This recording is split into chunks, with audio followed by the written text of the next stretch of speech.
We are live. There it is. What's going on, Star Wars fans? Hello there. We are here. It is Wednesday. Nick, Mike, and myself are here to talk about Star Wars. Super excited about today. We got a whole bunch of stuff to get through. And as Mike says, not a lot of time, but that 2 hours does go fast. So episode 7 and 8, which I think we all were like super excited for. And, just they're just going up and up and up, which is awesome. We got some Mandalorian and Grogu stuff, Ahsoka, and we got some cool stuff from Derek that we're going to get to first. But I'm going to see how Nick and Mike are doing. How you guys doing tonight? Great. It's a sunny night here in Nashville. There you go. Nice. Yeah. We had some bad storms there the past few nights before that, and then when I got in here today, I'm out of town in Missouri, and when I landed, I got in an Uber, and the guy was showing me all these like hundreds of cars were smashed because they had like softball size hail yesterday, and the people that left their cars at the airport are going to come back to smash windshields and dents in their cars and stuff like that. But that was pretty crazy. So anyways, Jarvo is here. Elaine is here. Max Rebo, of course, is here. Darth Plagueis lives. Appreciate you guys jumping on. Nathan is here. Jessica is here. So thanks everybody for being here. Again, like I said, Derek is in California, and he actually sent us some cool things. So I wanted to go through some of those that he. There's Derek. There he is. Big D. What's up? I hope you're having a fantastic time.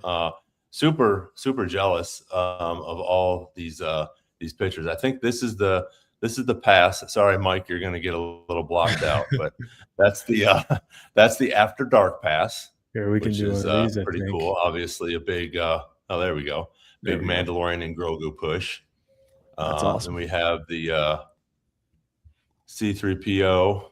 Is that the cool container? How it lights bucket? up. Yeah.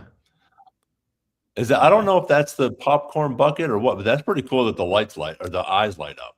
Yeah, that's pretty awesome.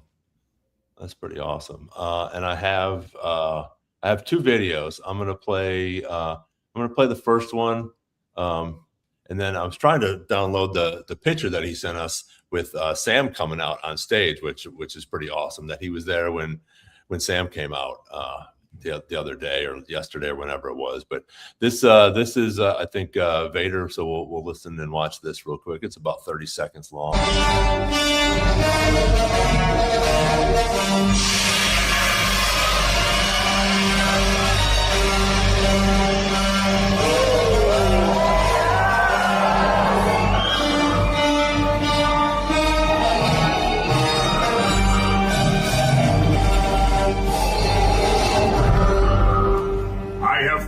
For an enemy of the Empire. I sense his presence. Establish an interrogation zone.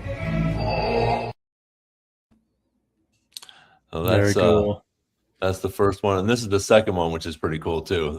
Everybody that's been to Celebration will understand this one as well, because this usually goes on once or twice in Celebration during the panels.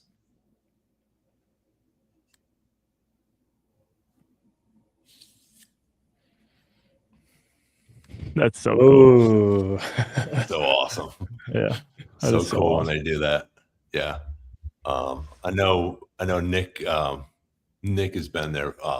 Mike, you haven't been to a Star Wars Celebration yet? No, sadly I've not. But next year, first one. Nice. Yes. Tickets on sale next week. Yeah. So yeah, we gotta get on the freaking computers for that. But anyways, what I was saying is when you go to, especially the big panels, everybody brings their lightsabers in there and everybody holds them up and they have them and it looks like that, or even at the start of it, the first day, usually they'll do that when everybody's coming in, everybody will have their lightsabers and they'll light it up at some point. So it's really cool.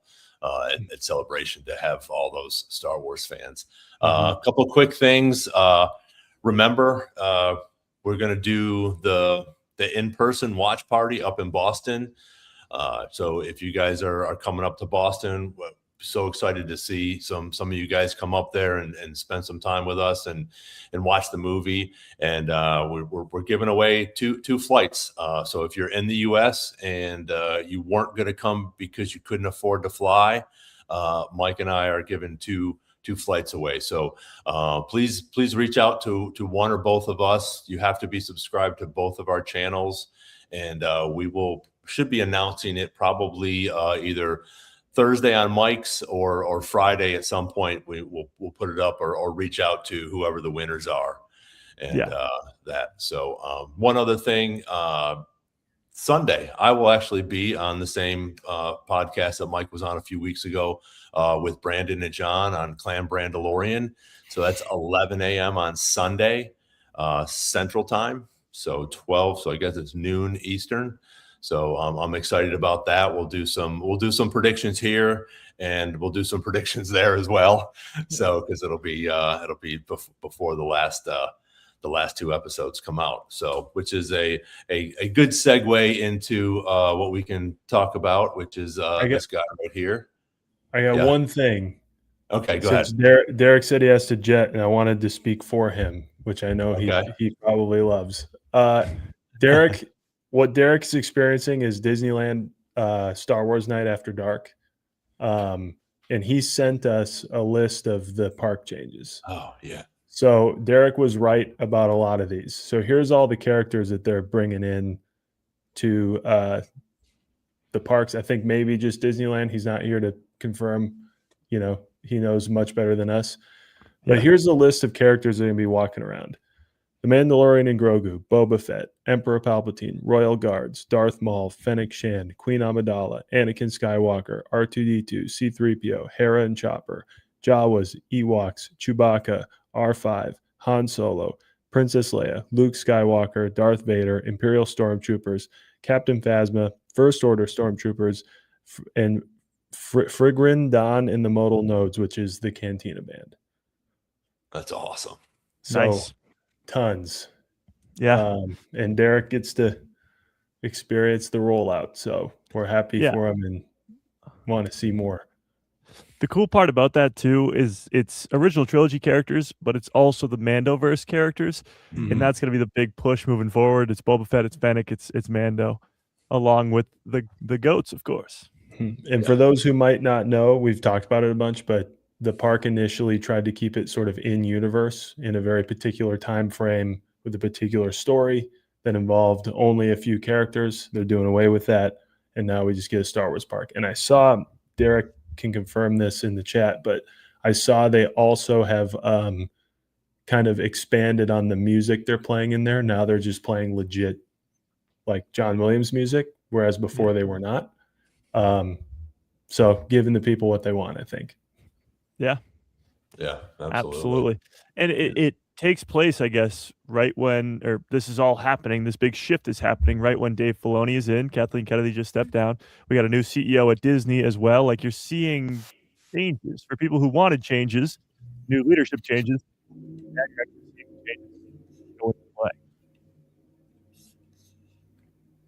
Yeah. All right. And that's the fun part about it. The vibe was perfect. Yeah. And I'm so jealous, and I've been texting him that. I'm like, send me pictures, send me videos. I'm like, would love to be there, because it's so cool to be there, because everybody there is a Star Wars fan, just like it's Celebration, and they're there, they're happy, they're having a good time. We get to interact with some of these characters. You get to interact with other people and talk like we're talking right now. Between the three of us and in the chat, you get to talk about, what'd you think about, 7 and 8? What do you think about the movie coming out? See you, Derek. Thanks for jumping on, buddy. Derek. Have fun. Oh, so, that's the cool part, I think, as well, besides seeing all the Star Wars stuff. So, speaking of 7 and 8, I know a little bit of what Mike thought about it, but I'm interested to hear your thoughts, Nick, on 7 and 8. Oh, I thought it was great. Yeah, I got some stuff to ask you guys later about all of it. But Okay. yeah, I thought you call me crazy. I loved Crazy. them both. I have a slight edge in 7. And I know you Okay. guys were different, you know. Yeah. There's nothing against 8. I was more I thought 7 kicked major ass and then 8 was cool. You know what I mean? Like, Yeah. you know, trade off. I thought it was all great. One of my do we want to get into it? Like, Yeah. Oh yeah. I thought it was great. Yeah. The biggest thing for me is that with who Maul is and how we're like treating this comeback of Maul even since the Clone Wars, I think it's perfect that everything is out the window before the season is even over. I think it's perfect. There's no version of what happened in 7 where he would have gotten out of that okay, other than what happened. Ship wouldn't have gotten away. It all crumbled. And that's been Maul's thing since they brought him back. He gets so close, gone. So close, gone. He can't really keep it together. And I also loved as genius as he is in orchestrating Shadow Collective and all that, that when things really go down, Maul is still kind of a maniac, you know, and he's Oh, dealing yeah. with some stuff. And Yeah. there's nothing, you know, you feel bad for him and you understand his depth, but there's nothing morally gray about it. He is who he is. He's a maniac. He's got some demons, obviously, in episode 8. Thought that was very cool. And the flashbacks are, you know, the versions of the flashbacks are cool. They're things we've seen, some things we haven't seen. But I think for me, it was less about the flashbacks and more about the quote after his flashbacks, where I will never let him do this to anyone again. That is like the coolest thing that's happened in this show for me with him so far. Yeah. Because at least like we know why he wants revenge on people, but that is a much more poignant reason to want revenge on Darth Sidious, you know, than just he cast me aside and I want payback. Same with Kenobi, he cut me in half, I want payback. Like now there's a very dare I say human like element to this. And I think absolutely. we can get into this later, but like it opens up a lot more about what could or maybe will happen with, say, a Vader. Yeah. Or how he goes about, you know, his thing moving forward, you know. But yeah, that's all I can think of right now. I really loved it. I think it's awesome that all this went down and we still have 2 episodes to go. It's very much reminiscent of the pacing of Andor for me. Like the crescendo that you're thinking of occurs before it's over, and then you get more stuff after. Like, so yeah. Yeah, I saw a comparison of somebody saying that it's Maul Shadow Lord is like Rebels meets Andor, and I was like, that's a very good way to put it. But you're absolutely right. It's like watching the prequels for Anakin, where Anakin was just Vader and he was a bad guy, and you knew he was a bad guy and all the horrible things that he did. But now you kind of get the good side of him. You know, he was once just an 11-year-old boy, and now you know that at one point Maul was just a kid with his brother, and then he gets taken by Palpatine, and that doesn't make Vader good. That doesn't make Maul good, but it still gives you that backstory to them. And yes, that line of "I won't let him do this to anyone else" is crazy when he's doing it to somebody else right now. And you know he fully intends to whoever he gets, Devin, Ezra, Kira, whatever ends up happening with him. The cycle's going to repeat, but at least like we see him in that moment do more than just like, I just want to kill him because he screwed me over, you know? Yes. And he's losing his mind. By the time we see him in Rebels, he's by himself on Malachor 5. He's lost everything that he had, and he's lost his mind. And he just is so obsessed with getting revenge and all that, and everybody else has left him. You're seeing it now, the seeds of it be planted in this series, with even in episode 7, I think, 7, when Rook Cass says, I think this girl is clouding your judgment. Even Rook is like, you're messing up here, buddy. But he doesn't see it that way because he's just losing it. He wants revenge, and he wants it so bad that nobody's going to stop him. And that's going to come back to, bite him in the ass eventually. And we know that for a fact because we know where his story ends. But it does add so much more to that Rebels stuff with Maul. It adds so much more to his death. When he says to Obi-Wan, is he the chosen one? He's pretty much saying now, from what we have for context, is he going to stop Palpatine? Is he going to finally do it for us? and when Obi-Wan says yes, he's like, I can finally rest now. Like it's going to happen. Yeah. Yeah. So good. Yeah. And I'm just going to add on to that and also add to what Nathan was saying. They are, I mean, the flashbacks and me and Mike didn't talk about it, but I know what he was talking about. On his chat. I mean, especially 8, it was very, very emotional. And I think, like Nathan says, in the next one there, they want that human connection. And that's what you got. And I thought they were both of them episodes were great, but the emotional one was 8, even though we got a bunch of lightsaber duels and stuff like that. But yeah, when after he already deals with the puddle and he sees his face and he just gets pissed off at it or whatever. And then after he gets defeated and he comes back and he sees himself as a little boy, and he has that tear. I mean, that was just so emotional. I got goosebumps and I was just like, man, this is crazy that we're feeling this way towards Maul. Especially if you look back and think of what he's done and things like that. But the flashbacks with him and Palpatine that we've never gotten before, was just insane. So you see, and that was just a touch of what Palpatine did to him. So, that was probably 10 times worse than what we saw. And the emotion that he had in reference to losing his brother and losing his mother, and being tortured. And then sort of towards the end there, seeing himself, saying, I'm sorry. And he was like, it's okay.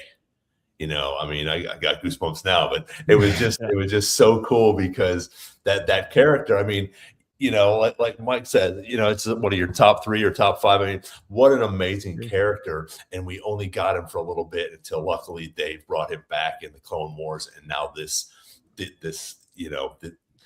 just, I'm so excited. I'm super excited. I think we're going to have a huge cliffhanger, fortunately or unfortunately at the end, just because we know we have a season 2, but it was such a good episode. And so was 7. And we get to see a little bit more of Brander and Riley along with Devin and Docky, and, when the crow comes in, both these episodes were just, 9.8 for me for sure. If not 9.9, I don't know what a 10 will be for me, but it's just, I just thought these were so cool and what they're doing with this to bring it to life and for us to feel this emotion for this bad guy is so cool. Yeah. And honestly, I always think of it this way because Maul returned. Somehow Maul returned, and it happened before somehow Palpatine returned. So it's almost like watching Maul Shadow Lord is the blueprint of how they can do this with Palpatine. Now, I'm not going to say we get a Palpatine show, but if something before the sequels happens that gives you the story that we're getting with Maul right now for Palpatine, and again, I'm not saying we're going to feel bad for Palpatine in any sort of way, but at least explaining his return more, because Maul has become one of the greatest characters in Star Wars, and that's not even like an over-exaggeration. He just is. And to have that happen to a character after he gets sliced in half and you think he died for like 5 years, 6 years, and then he comes back in the Clone Wars, that is just a blueprint on how you can do it with Palpatine, how you can do it with Ventress, how you could, like, with all these other characters. Obviously, you can't do it the exact same way, but it is possible. I know the joke is that no one's ever truly gone in Star Wars, but 95% of people, when they die in Star Wars, they remain dead in Star Wars. It's just really cool to see that, Maul, he's getting it done in his own show when his character in his first appearance got sliced in half and you thought he died. Mm-hmm. Yeah. And like I said, just bringing that human element into it where we really never had that with him before. And yeah, he's definitely going to that psycho, side. And I think, and Mike, you called that with the rest of his gang there. These guys were like, hey, you know what? The money's not here. They have a little more conversation with Rook, but then all of a sudden, they're jumping in, the ship. And again, like Nick said, they go up, they get shot down. Luckily, he wasn't on there, which was cool. And we know he's not going to die for a while, but for them to set that up like that the Mandalorians were like, hey, we're out of here, but and I really like that Rook is sticking around. She's sticking by his side, and she says that, I've been by your side since you had the Darksaber and we're the leader of Mandalore, and she's going to hang out with him. And I think that she will be around next year, like I've said before. Maybe I'm wrong. Maybe she is the armorer. I don't think so. I don't think that she'll die this season. Like I said before, you don't bring in Vanessa Marshall to crush this character and do such a good job, and then kill her off. Those were really cool things too that I thought, like you said, like I said, Mike called that for sure. With his, who knows who we're going to have left, by the next two, Well, it's starting to collapse already. The Mandalorians, they turned on him. Rook Cast is saying your vision is clouded by this girl. You're also having Scorn get stabbed through the chest by a lightsaber. He's gone. And so now you're down to one Zabrak brother. You're down to half of your Mandalorians. Maul is extremely injured and hallucinating in a cave, or in a tunnel. So he's really like, going into this final 2 episodes, he's taken a huge hit. Half of his army is dead, and he has one leg, pretty much, and it's barely working. So he's going through it, absolutely going through it. And now you're seeing, going into the finale, he's going to have some strange allies. That episode 9 is the title, Strange Allies. And he doesn't just want Devin at this point. He needs her and her master and Brander Lawson if they're going to survive, if they're going to beat the Empire. Yeah. He doesn't just, it's not just he takes her with and she helps him win. He's in a dire situation right now, and he needs all the help he can get from our protagonists, who also need to maybe get over it and take the help from him too.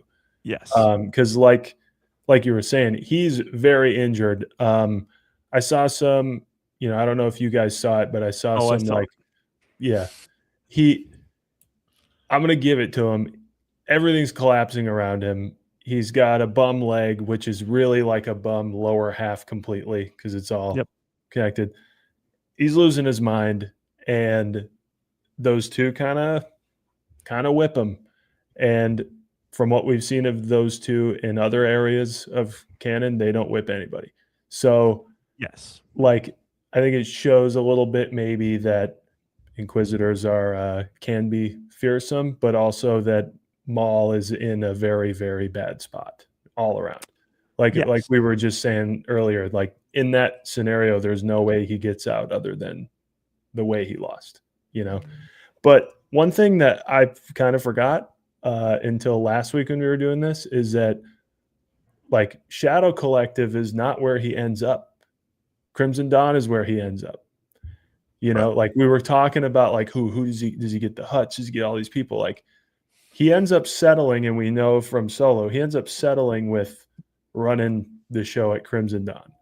And so I thought it's also very cool to get that, Dryden Voss name drop at the end of the episode, so that we have a little time left yet this season to at least get like a jumping off point. Maybe that's all we get. Who knows? There's a lot of ground to cover. I don't know how long the next 2 episodes are going to be, but sorry, I got off track. Mike, you're right. He's going to need help from everybody. Yes. Depending on what happens around everybody, but yeah.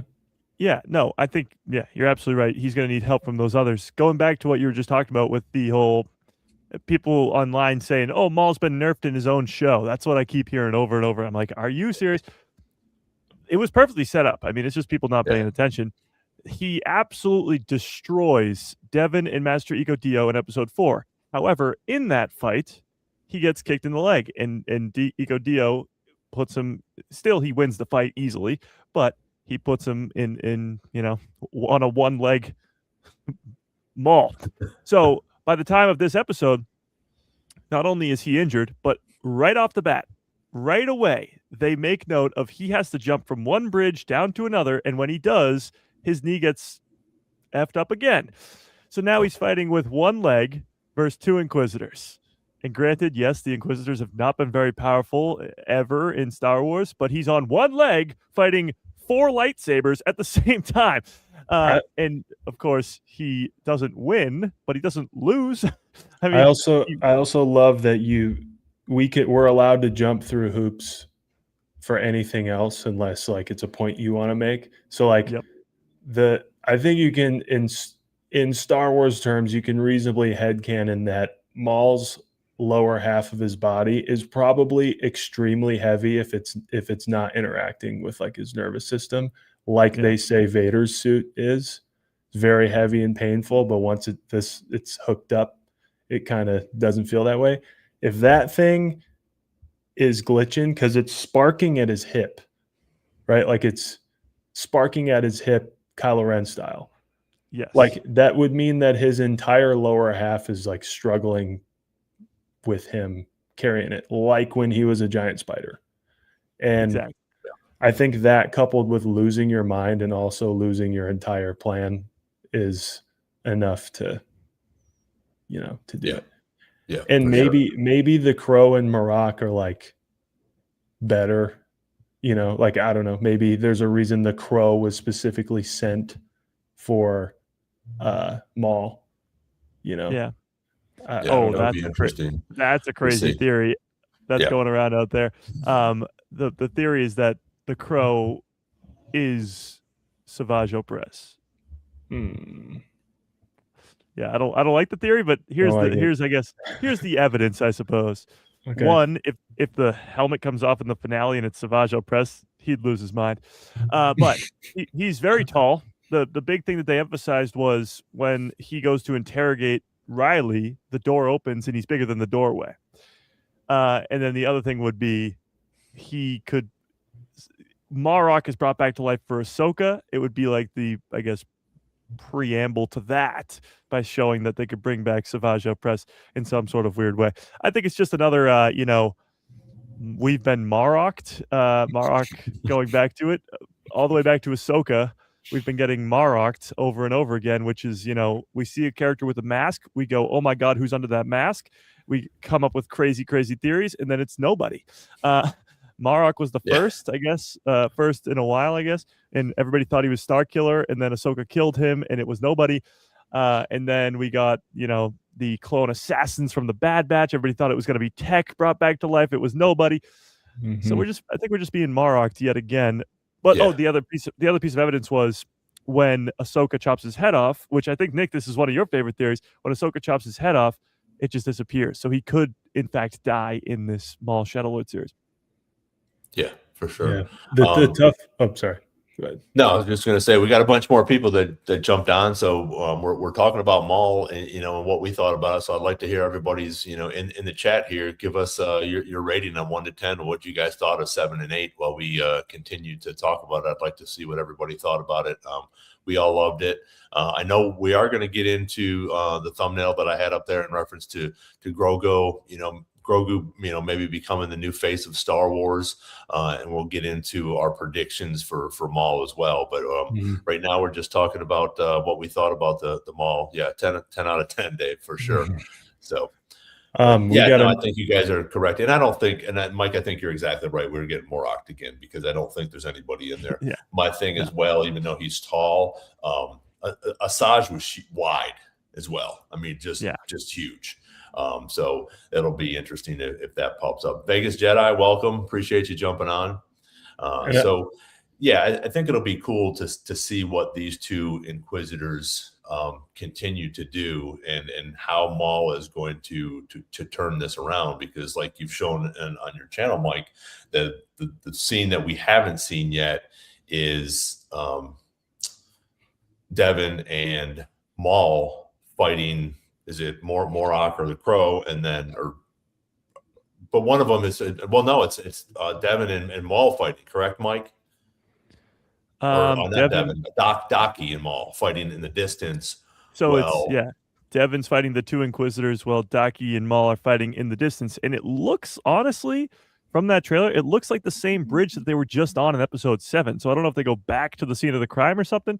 But yeah, it looks like it's on that bridge or a bridge similar to that. And Devin is fighting both Inquisitors at the same time. Granted, she's not on one leg, she's on two. And Docky is fighting Maul. So even if they do team up in this finale, there's going to be a falling out. It's going to be a Maul versus Docky. Like a free for all. That's my thing. Yeah. And that's my thing with the title for that. Is it going to be that Docky does decide, hey, you know what, we have to help Maul,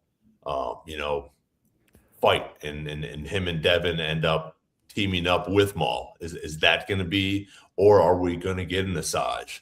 Are we going to get somebody else to come in and surprise us? I think that would be really cool too. So, hey, Tim, welcome. Appreciate you jumping on.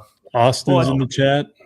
Yeah. I saw somebody bring it up earlier if Mike has mic'd anybody yet, and I have not. We'll get to that. Okay, we'll get to it. We got some plans. All right. Yeah. I was going to ask you guys, we haven't been off-world in this show yet.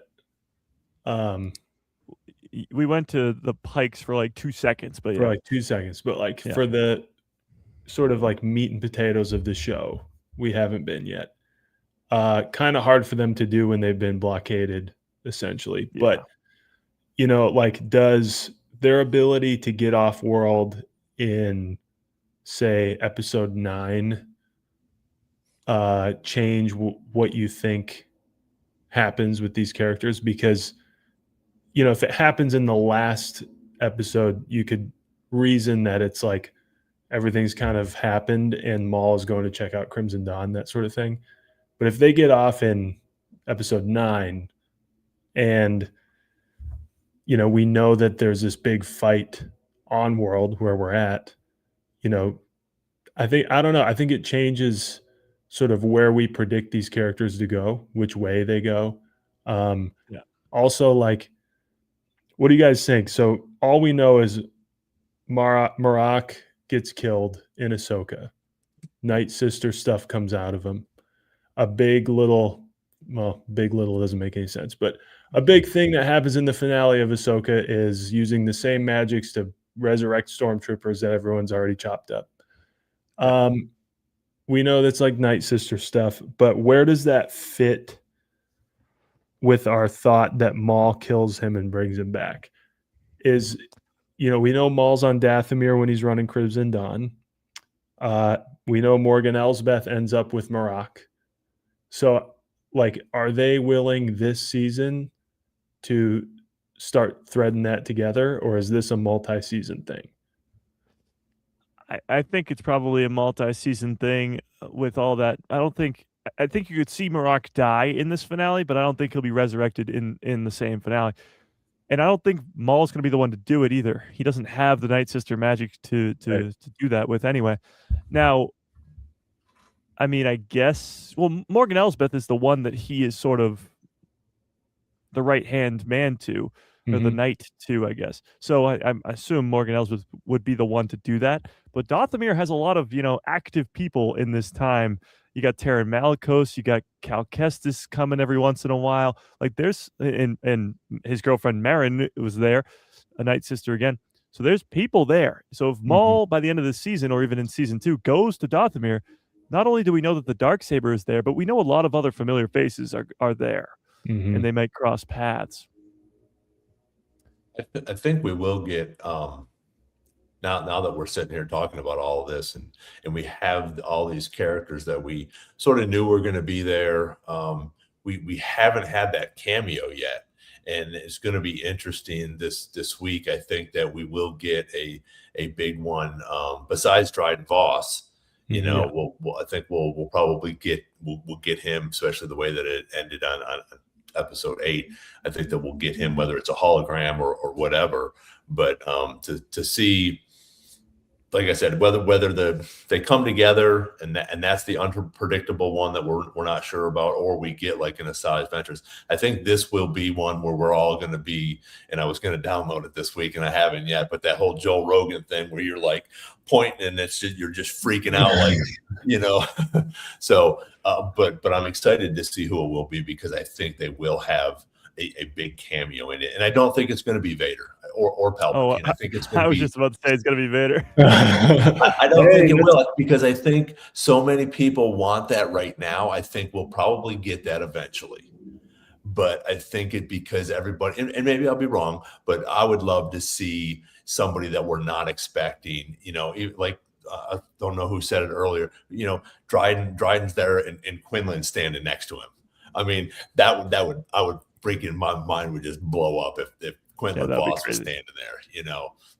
Just such a cool character. And again, the people in this chat and the three of us are going to freak out when we see him, where other people would be like, oh, okay, who's that guy? Or, oh, that's some Jedi or something, whatever it is, but to have the two of them standing there and doing that would be amazing. And they're going to have to do something for these final 2 episodes to do that. So, hey, Kyle, what's going on? Appreciate you jumping in.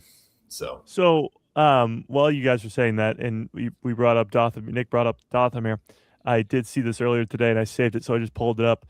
Somebody was asking, or theorizing, I suppose, if we could see Terran Malicos in this series, because Dathomir will be a location that we likely go to. And Sam Witwer responded to the post, and he said Liam, the voice actor for Terran Malicos, he said, Liam and I are buddies, so odds are good. So I don't think we'll see Terran Malicos in this season, but if Sam Witwer is responding to the tweets about Terran Malicos being in Maul Shadowlord and saying the odds look good, then I think we're going to see Terran Malicos in this season. Well, the only crazy part about that is we kind of know where Terran's story ends, I suppose, with Cal and Marin defeating him. Unless he's still alive. They bury him alive. However, I guess I don't really see how these two crossing paths would do much, unless Terran Malicos was a surviving Jedi and he's got 2 red lightsabers by the time Cal Kestis sees him. If Maul had something to do with that would be pretty cool. Yeah. It's an interesting take. I was not expecting that character to be our good odds, so to speak, but according to Sam Witwer. And to be honest with you, I kind of thought at this point that we'd be at Dathomir by now, episode 8, Me too. And here we are. I thought a lot of things would have happened by now, and here we are. That's true. That's true. We can check in on those. But getting here has been fantastic still. Yes. Even though we haven't had any cameos, we haven't been off world except for, to the Pike's homeworld for a couple, seconds there. And I think that's the cool part about it. It's that slow build, because again, we know Maul's backstory, but the normie fans, they're building up on that. Every week we're getting a little bit more of Maul's story, which I think is really cool. And then same with Docky and Devin. And we haven't even talked about Brander Lawson or Two Boots or Riley, in these episodes, so we have a bunch of main characters in this, and like we talked about with Rook Cast, and now we're down to one Dathomirian brother, so his group has gotten smaller, but the good guys have gotten bigger with, now we got Riley there, he's shooting the stun gun, and so we'll see what happens for those. Yeah. And then, for Dave that loves Star Wars coming in, I was going to say this pacing, even though we expected things being different, that's the beauty of knowing there's another season coming.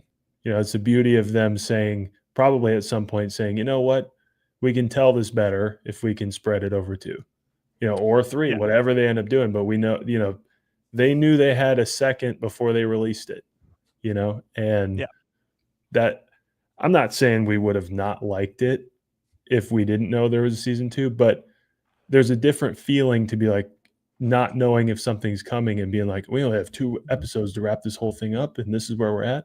That's a feeling we felt before. And it's nice to know that they're committing to this because it's a big story. There's a lot to cover, and I'm glad they're taking their time with it. This was a big one. Nathan brought up, speaking of Loss and Ron, he brought up serving with Jedi. Yeah. More specifically, telling kind of like easing Docky and saying, never really added up to me that you guys were traitors, not from what I saw. So, any speculation as to maybe if we get any more about that, or if we do, in what capacity? Yeah, I mean, he doesn't really give us a good time frame on that, so we don't know if that was before Order 66 when he sort of, had that relationship with the Jedi, or after. If it's after, it's far more interesting because it could be a crazy character like a Quinlan Voss or anybody of that sort. But if it's before, it could be literally anybody. We know that Brander was at one point a bounty hunter himself, and we've seen Jedi work with bounty hunter or work against bounty hunter and with bounty hunter plenty of times. So it could be. It seems to me like that was just sort of a throwaway thing. Like we won't get more of that, or a name that we'll get a name. If we were going to get a name, we would have got it then. But yeah, I don't know. I don't think we'll see. Yeah, I think it was. Yeah, I think you're right. I think it was more of just a letting Doc, hey, I'm on your side. I don't think that the Jedi were, the bad guys in this. I think, I worked with him because you have to look at it. He had to be, it's got to be 15, 16 years ago. How old is Riley? Obviously he was a bounty hunter, I'm guessing, before he got married. So if that was the case, we're looking at 15, 16 years ago. So that's definitely before Order 66. So yeah, I think it was just sort of like a fill in, which, hey, I'm on your side. I understand the Jedi aren't bad. But I'd love to hear who it was, but I don't think we will, just mainly because it was so long ago. And like you said, Mike, there's so many Jedi to pick from before Order 66 that he could have worked with.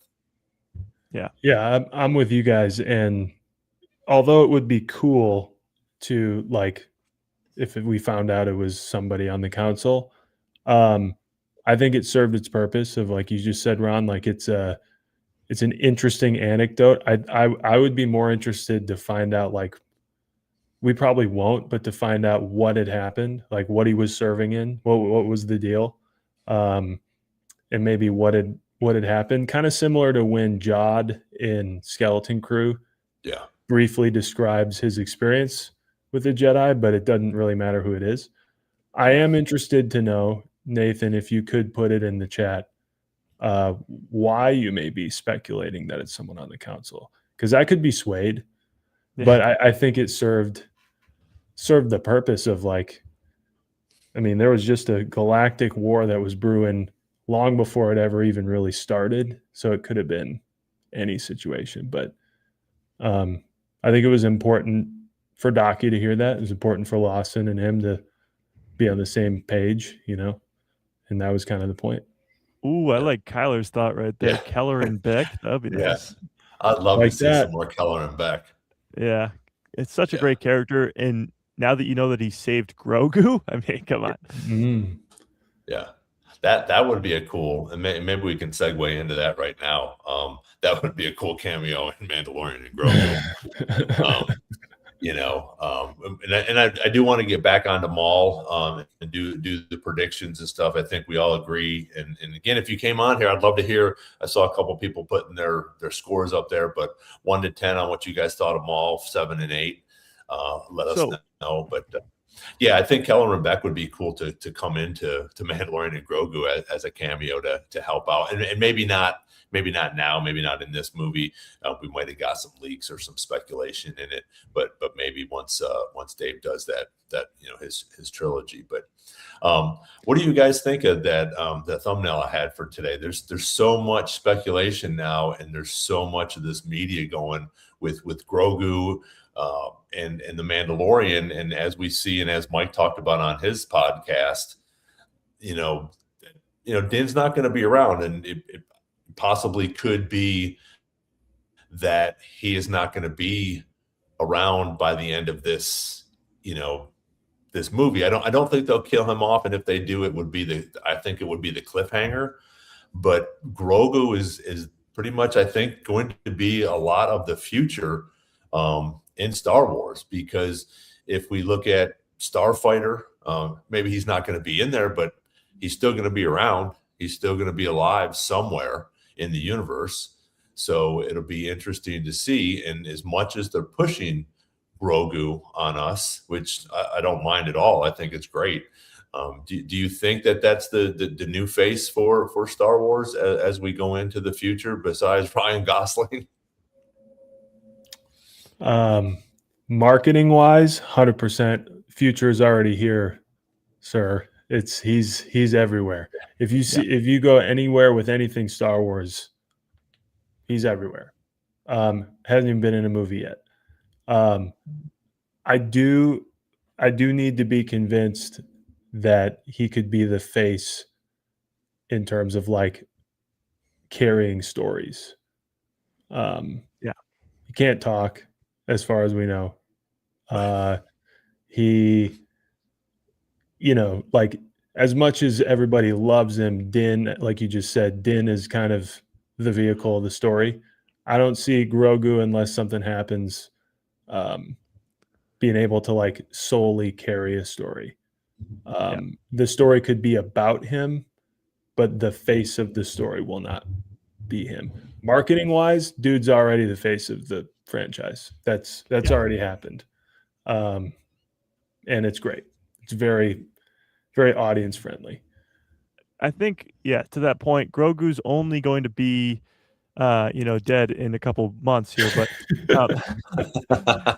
Grogu's only going to be, he can't be the main guy, not just because he doesn't talk now. Eventually he will speak, but even still, as great as a character Yoda was, he could speak. He was never the main guy.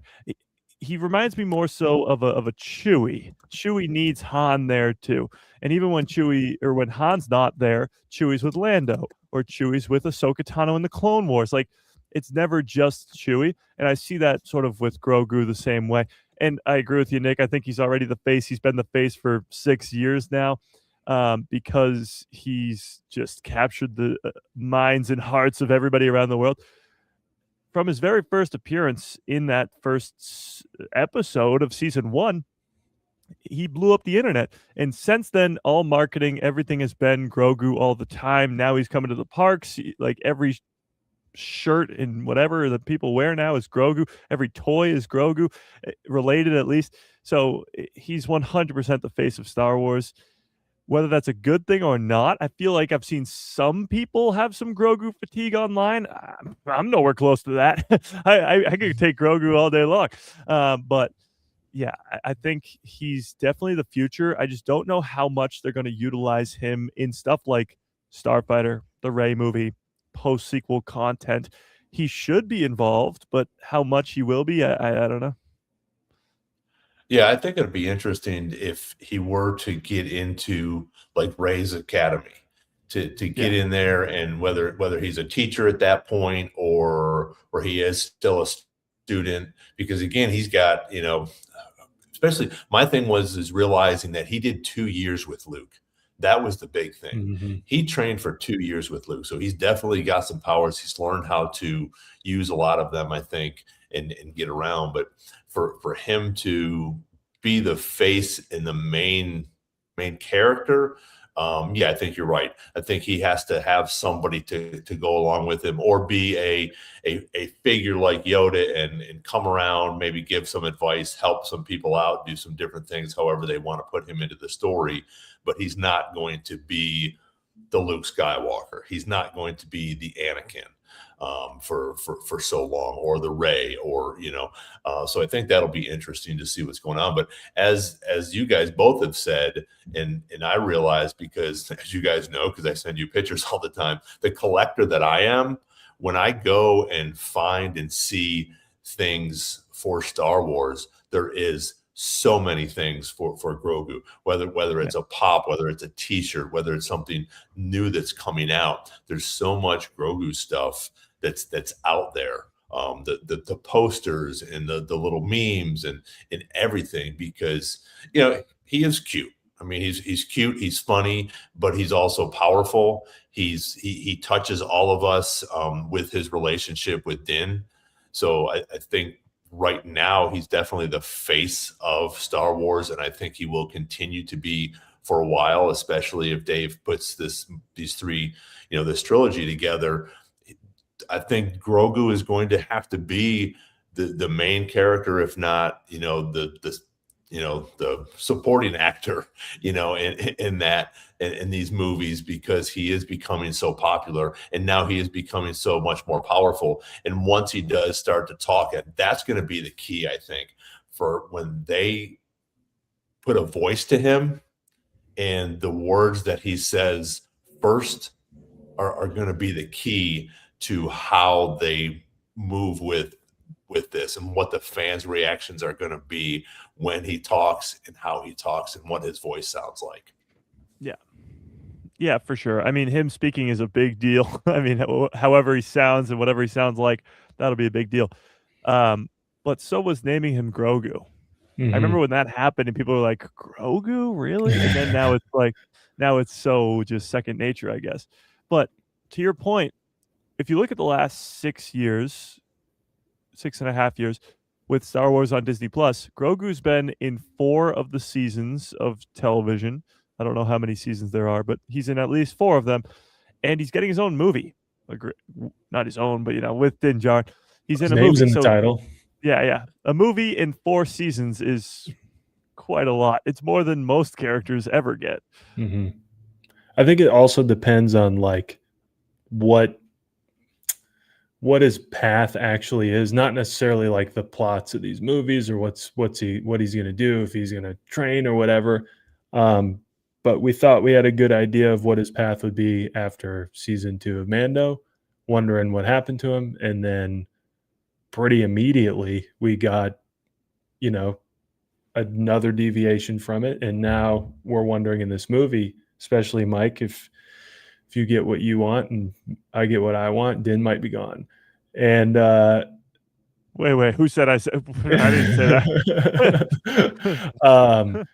Yeah, it depends where he goes, because I don't know if you attach Grogu to, say, we do an Heir to the Empire thing, does Grogu need to be in that? I don't know. I don't think he's like the face for that. I think he's the face like BB-8 took over the world for a while, but you can do it forever with Grogu. So I think it depends. And then like maybe it's more valuable to save him for later. Like when we get into Starfighter time, when we get into that stuff, he's a little older, he's been doing stuff, but that all depends on where we leave him in this time period. Well, and that's what I was trying to look up. So Mandalorian is what, 9? So he's 50 during Mandalorian. Force Awakens is how many years after that? 20? 25-ish. Mm-hmm. Oh, only 5? 25. Yeah. So now he's 75 during Rey's time, and then Starfighter is 5 years after that. Yeah, I'd give it 7, 5 or 10. Yeah. So 7 years. He's he's going to be somewhere between that 70 and 90 age. Where like Yoda started training younglings at 100.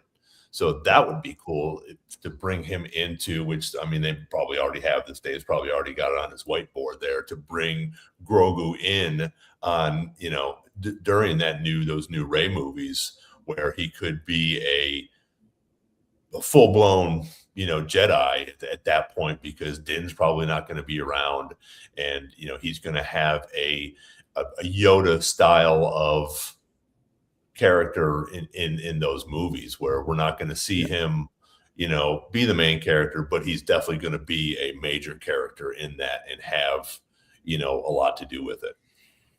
Yeah, he's the guy who will sell you toys. Like, right, too. That's sort of like, he's not going to be the guy who steals all the screen time and saves the day. Maybe he saves the day once or twice, but like, you're still going to have the other main characters doing most of the work in the movie or in the show, but he's still going to sell the toys. Yeah. Agreed. Like Holly said, he is for the younger audience for sure. But we all still enjoy him, and that's the fun part about it, and that's the great part about Star Wars, I think. He's like again with the animation. Yeah, he's like R2. He's like Chewie. He's like an Ewok. He's like Jar Jar to an extent. That's sort of the type of character that he is. Well, I think Nathan maybe. Sorry if I'm missing who said it, but he still kind of is the key for Project Necromancer. So like the story, it's not just having him along to be like someone that Din cares about. He is kind of a central like linchpin for why things are happening, but that doesn't mean he has to be like, that doesn't mean the expectation has to be that he's Yoda or the next Mandalorian Jedi or whatever. He could be. It just really depends on like where this story right now takes him. And then I definitely think they'll save him for later based on wherever this takes him. Well, what's true too is, and Kyler brought it up in the chat, the question is, where is Grogu during the sequels? Grogu has denied being a Jedi. He had the option to with Luke. He denied it. He wanted to be a Mandalorian instead. So he's a Mandalorian. You don't see a single Mandalorian in the sequels. So that's probably where he is. And it makes the Mandalorian story all that more interesting, because why are they not in the sequels? Why are they not? What's their deal with the First Order? They had a very hard time with the Empire, because the Empire not only took over their planet at first with Gar Saxon, but then when Gar Saxon died, they turned the planet to glass. So what do they think about the First Order? It's a whole nother story. But that's where Grogu is, and that story can be told just like at the same time as Revenge of the Sith is happening. Ahsoka is fighting Maul on Mandalore for the Siege of Mandalore. So you can either like both stories, like one more than the other. Like there could be a Grogu story that's happening right alongside the sequel trilogy that some fans might like more or whatever. But all that to say, that's probably where he is during the sequels. And to move past it with the Rey Jedi Order stuff, he might not be a Jedi still. Like he might be a Mandalorian who's just a Force user. I don't know. Yep. And to Jarvo's point, the next thing we get of him outside of this Mandoverse stuff could be Keller and Beck stuff. Like we can go in either direction with him, which is interesting. Because at the point of the Mandalorian, the Empire knows of him and knows how important he is and his existence. So how does he get from there to there? It's still like a 25-ish year gap between we see Kelleran taking him from the temple and where we see him in Mando season 1. All good stuff. Yeah, absolutely. Yeah, it is. It's all good stuff, and I think it's going to be fun to watch him sort of grow up for us, at least, for the next few years, to see where they're going to go with him and what they're going to do, because of that. This trilogy, I think, a lot of it will be based on his character to some extent, and what he's going to become. Yeah, I actually like what Holly said in the chat. Is Grogu like Omega? Can his blood be transferred? I don't think so. But what I like about this is they're setting up Palpatine's return as something so rare and impossible. They might need a combination of Luke Skywalker's severed hand plus Grogu's blood plus Omega being able to transfer that blood to all come together to make Palpatine live. And that maybe make Snoke. It maybe makes Snoke. So it turns from somehow Palpatine returned and it's just like, oh, what happened there, to like the most impossible thing to ever happen in the galaxy. It takes this, that, the other, this, that, whatever. So I hope that they do that, where Grogu's blood is very midichlorian heavy, Luke Skywalker's blood is very midichlorian heavy, but they can't be transferred. Omega is one of, if not the only person in the galaxy who can transfer it. And because we know Palpatine returns, we know Snoke rises to power, we know the heroes fail. We know they get Omega's blood, they get Grogu's blood, and they make this abomination.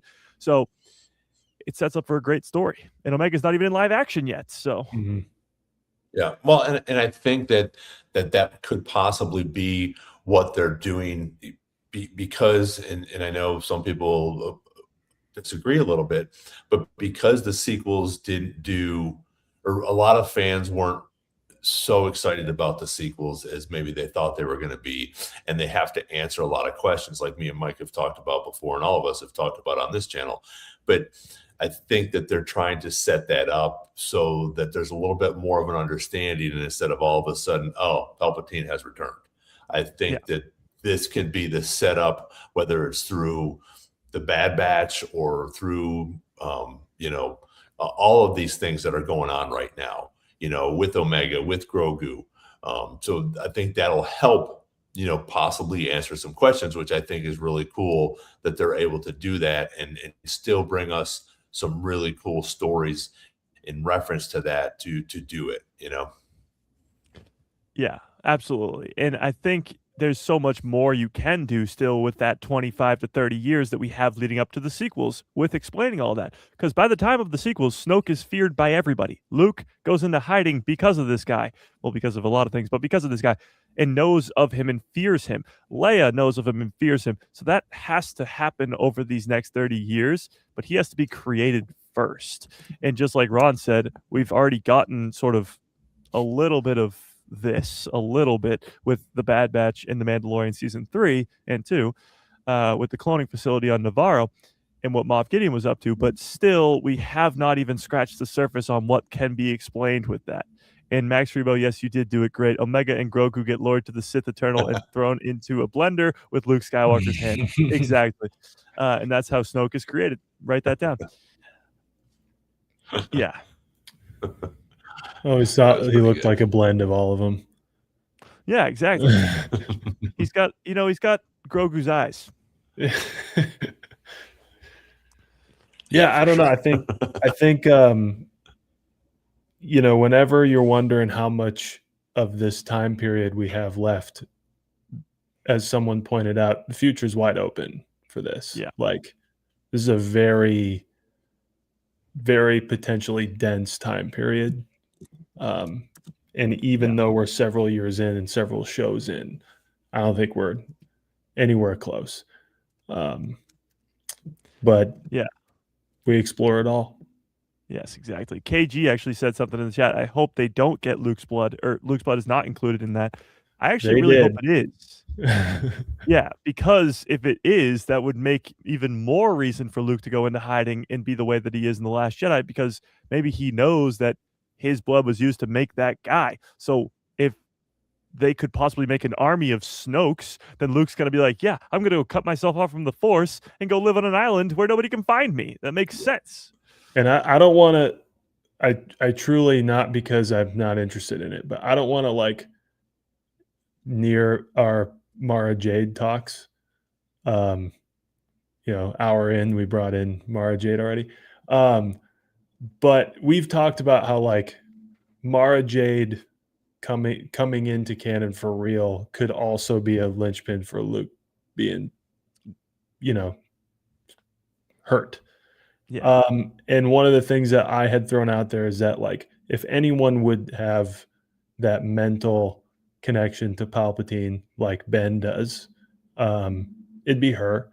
And Luke would think she's crazy for it, because his entire identity is wrapped up in the story of his father's redemption. And it just would not, the human side of him would not want to believe it. And the logical side of him is no, he can't be back. And whether it's Mara Jade or not, we know that Lando and Luke went looking for Exegol. They were suspicious of it. Yep. And at some point, Luke may learn that stuff's going down and he may think it's his fault. There's many things like that would bother Luke enough. But it all has to do with this necromancer thing, this First Order thing, this Sith Eternal thing. I think there's plenty of really good novels probably in the chamber about this stuff. I'm not sure how much on its face it'll be in shows, but I think there's probably some good stuff. Yeah, there's so much good lore that they can explore in these with the books, which we've talked about before, which is really cool. So we had a 60-40 split with Grogu in the face, 60 yes, 40 no. and I'm going to put this one up. If what do you guys think about the Mandalorian in Grogu movie? Let's see. Are you going to go up? Maybe I'll try to show it if I can. Stop that. Possibly. Oh, okay. I got to stop that one. And there we go. There we go. Show that one. There you go. But, 1, 2, and 3. Yeah, Chat. I think it's going to be. Yeah. 1, 2, and 3. 1, yes, can't wait. 2, I'll go see it, and no thanks. Which I know what all 3 of our answers would be, because we're going to be in Boston watching it. So there's 26 people on here. Let's get a bunch of people voting on this. One for yes, 2 for I'll go see it, and 3 for no thanks. So and let us know what you guys are excited about. Let us know in the chat where you're watching from too. We always like to see that. Well, Austin brought it up. Everybody in from. Yeah, Austin brought it up in the chat though. He's saying that The Last Jedi Luke is perfect, and there's no need for more explanation. I love that for you, Austin. I do. I really do. But to me, no, I need more. I need a lot more. And the big gap for me, I guess, and what Nick was just explaining with Mara Jade could fill that gap is he sees the most evil being in the entire galaxy, his dad, Vader, and he still sees good in him. But then when his nephew has a couple bad dreams, he doesn't try to get the good out of him, doesn't stick around to find the good in him, and he just leaves. So I guess what Mara Jade could help with is Mara comes along, like Nick just said, she's hearing stuff from Palpatine. Luke can't believe it. He still sees the good in her. He's still like, we can save her. We can do all this stuff. We can fix her. I can fix her. He can do all this stuff and fail.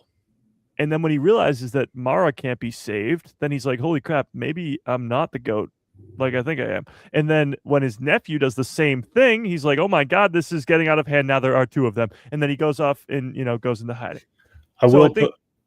I do think like he's primed for that, because he even knows, I mean, in his explanation of who knows which explanation is what. It's a very classic movie thing of like 3 tales of the same story. It's some blend of all of them, right? Yep.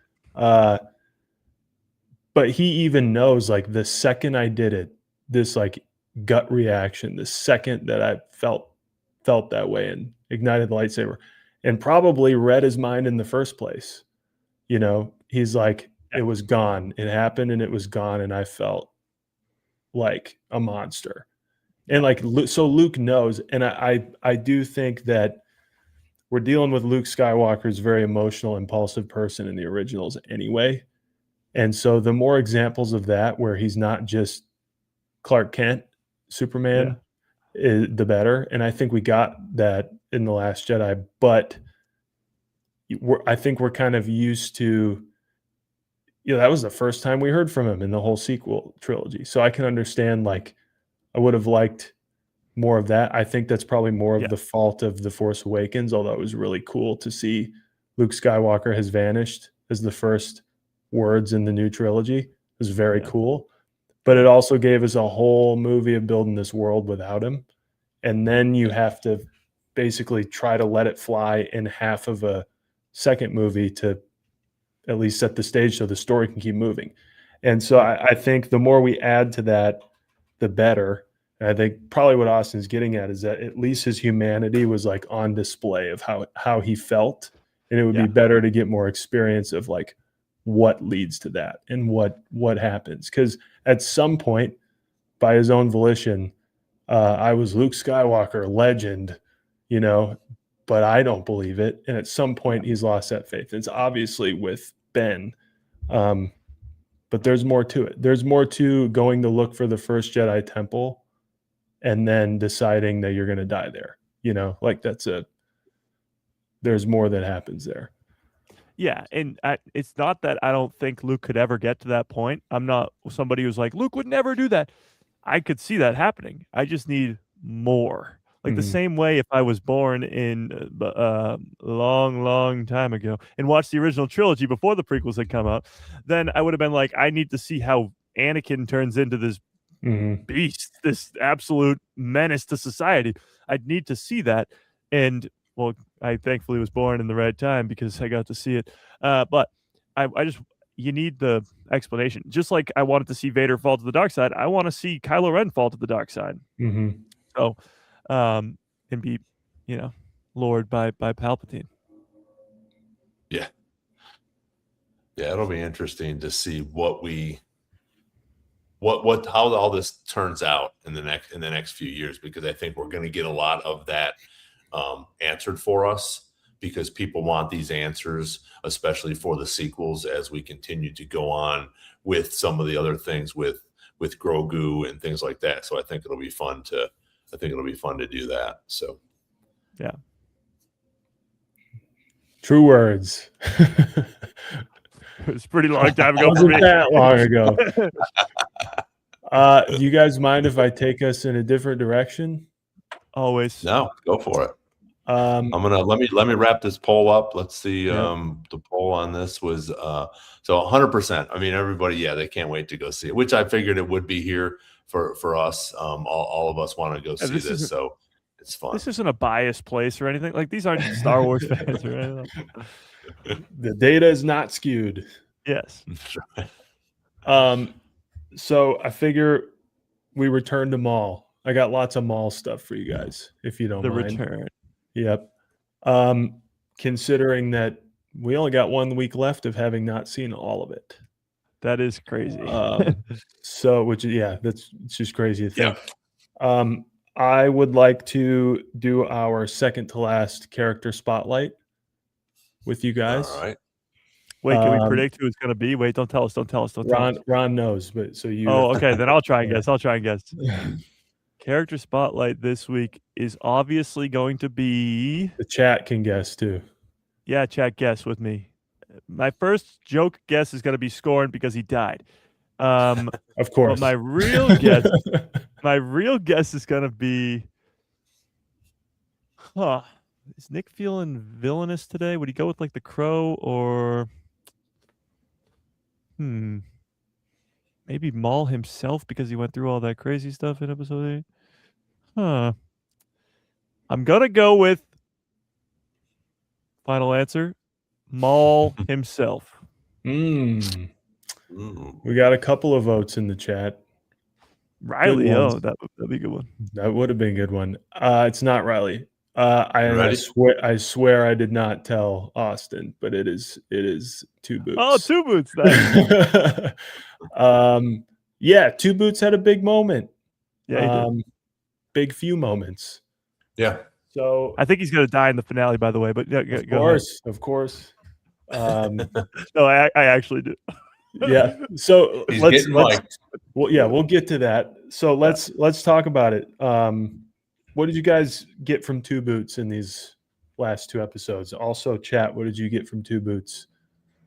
It was a great redemption, or not redemption, but it was a great slow burn of he's a droid, he's programmed to think this way, and then wow, I didn't realize how much I looked like Two Boots right there.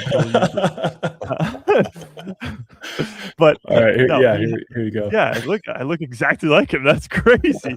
But he had this great redemption where exactly. It's like the same. It's the same picture.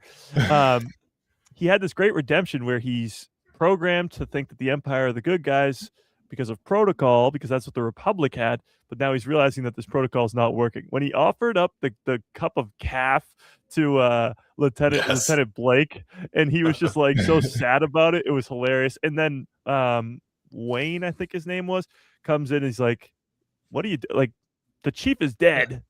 Like, what are you doing here, buddy?" And then he finally gives into it because the Empire is also breaking protocol. But even still, he's not killing the stormtroopers. He's just stunning the stormtroopers. Yeah. But it's honestly going to go into Riley Lawson's development as well, because Riley Lawson's mom is an Imperial, and now he's fighting the Empire in this finale. Ooh.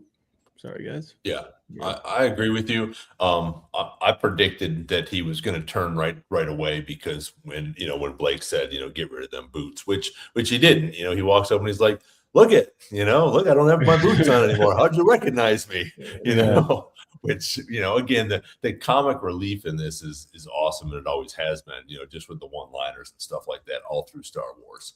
But I thought it was a good character development for him. And like you said, Mike, a few more things had to happen before he realized that the Empire wasn't, like the Jedi, or weren't really the good guys coming in to save the day. Because he's like, look at all the resources they're giving us. We have so many people here from the Empire now. They're just helping us out, and then, Blake sort of like pushes the calf away from him and he gets disappointed.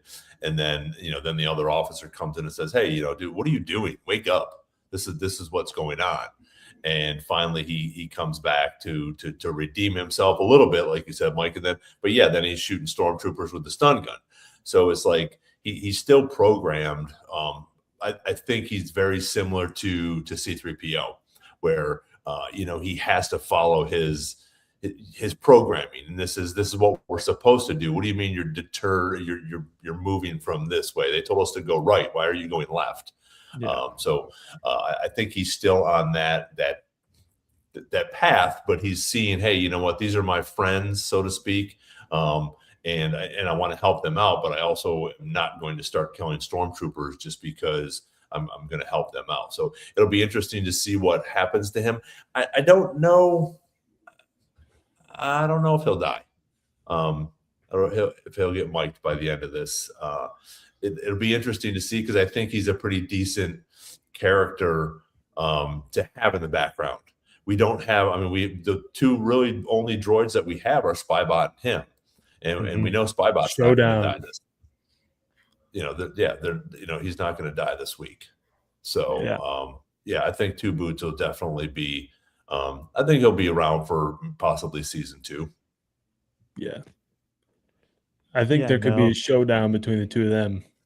That would be cool. Spybot and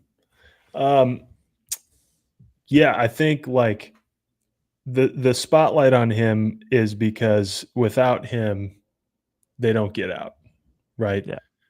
It's a combination of people, but it's an interesting point. Austin brought it up in the chat. My dad was bringing it up too, that like,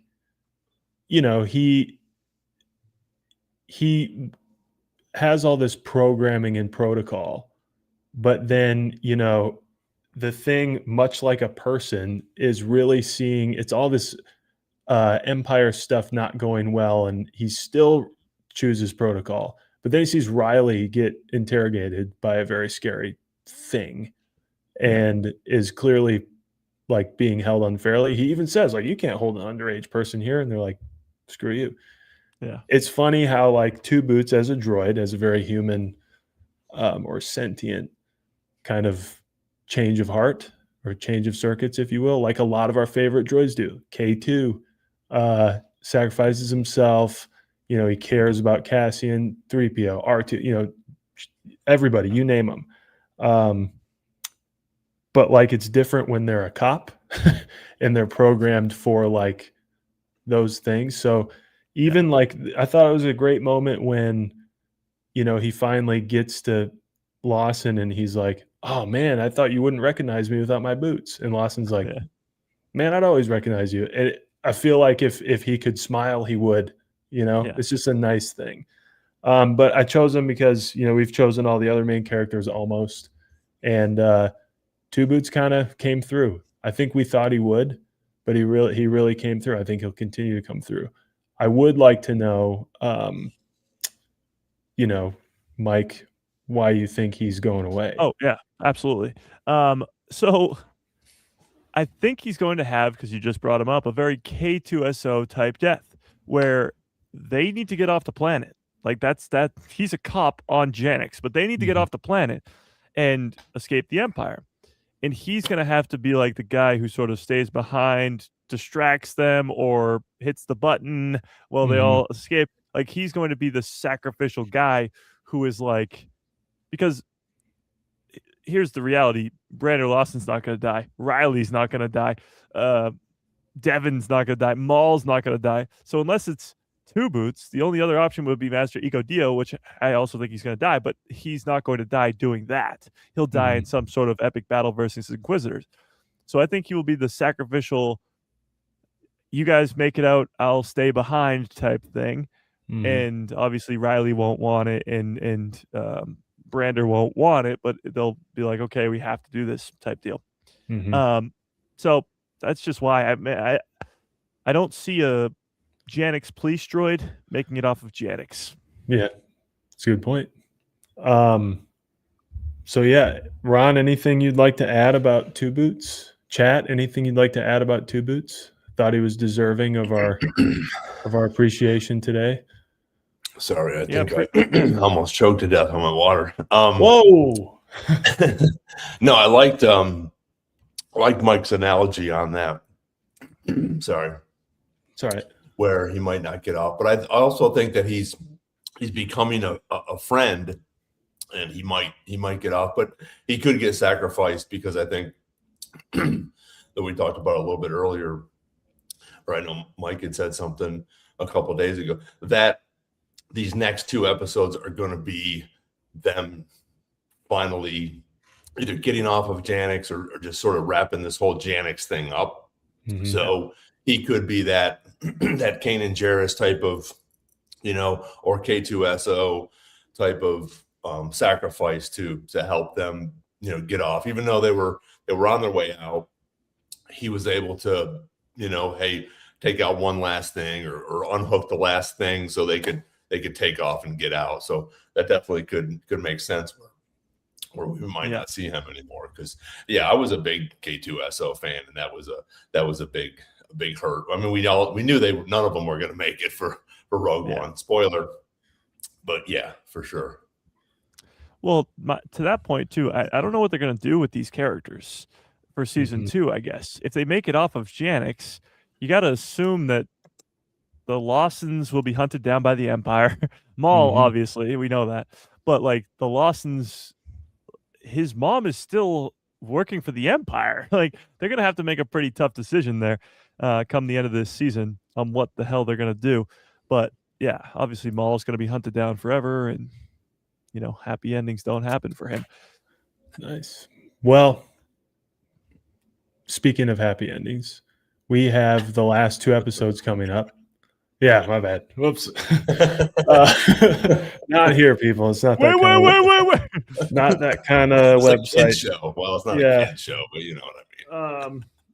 Anyway, so we have 7 and 8 coming up. Or sorry, not 7 and 8. We just watched 7 and 8. We have 9 and 10 coming up. We have now seen up until what the critics saw, or what the early, showings had shown. They saw the first 8 episodes for a long time. I haven't checked or updated my knowledge, but the rating is critic rating still at 100.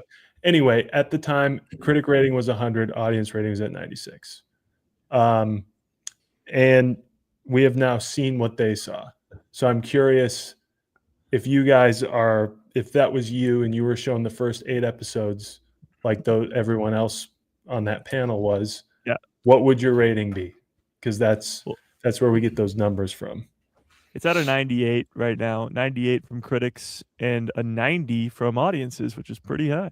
So it didn't really deviate critic wise from the initial screening. No. So 98, I mean, am I at a 98 out of 100 right now? Probably not. The last 2 episodes, definitely. And some episodes in there, like 1 and 4 for sure, and 6 probably too. Out of 100, I'd probably be in the low 90s, I would guess. I think when it comes to the finale, obviously we got to see how it ends.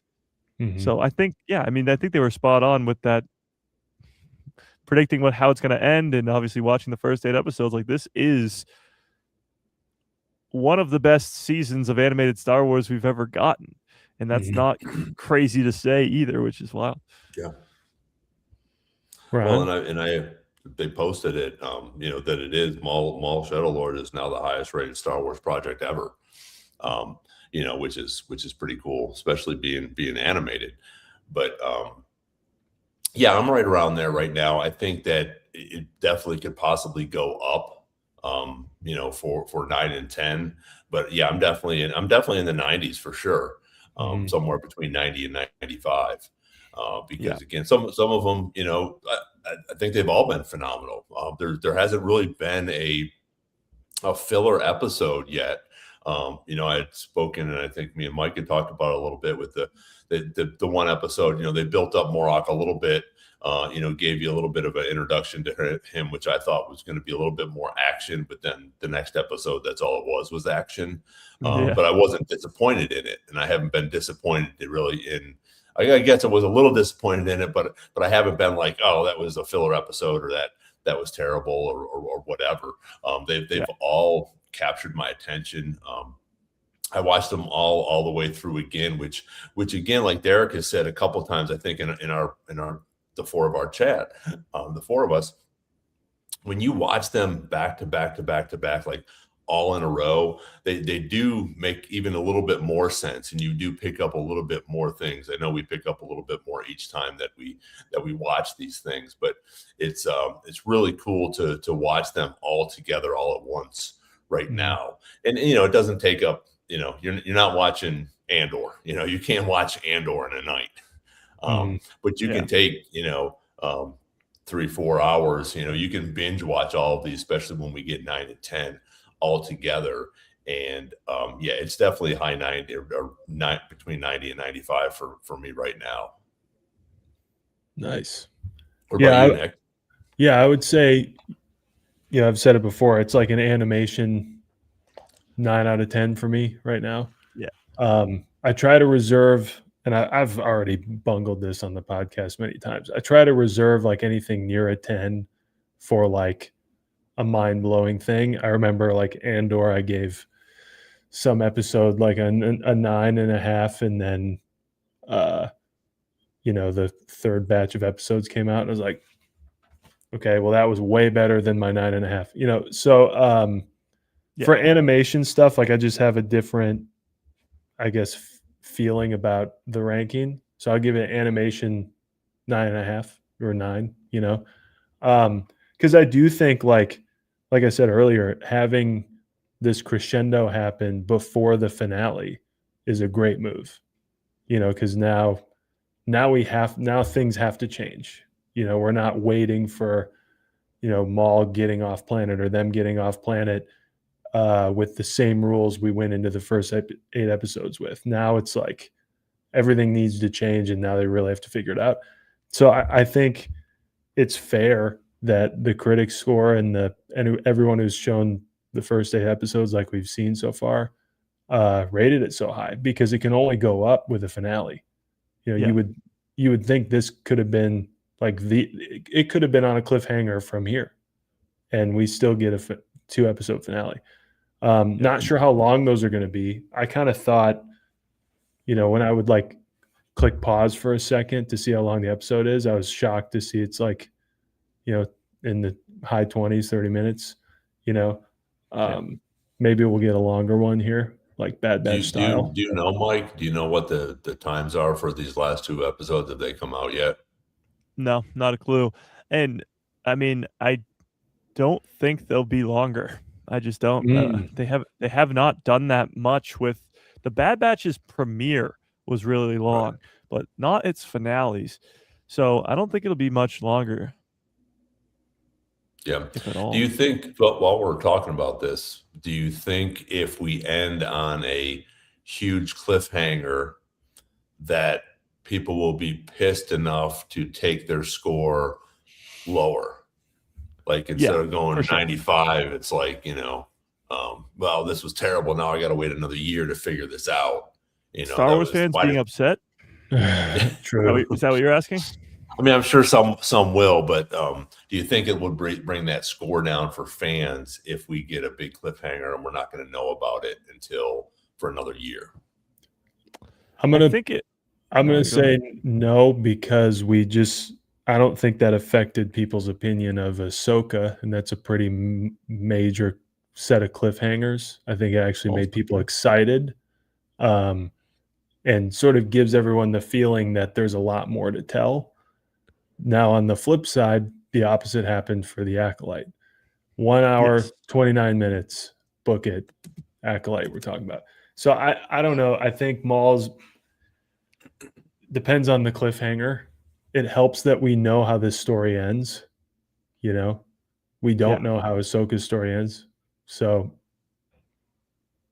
we'll see. Okay, so I'm just looking at some run times here really quickly. Clone Wars finale of season 7, actually.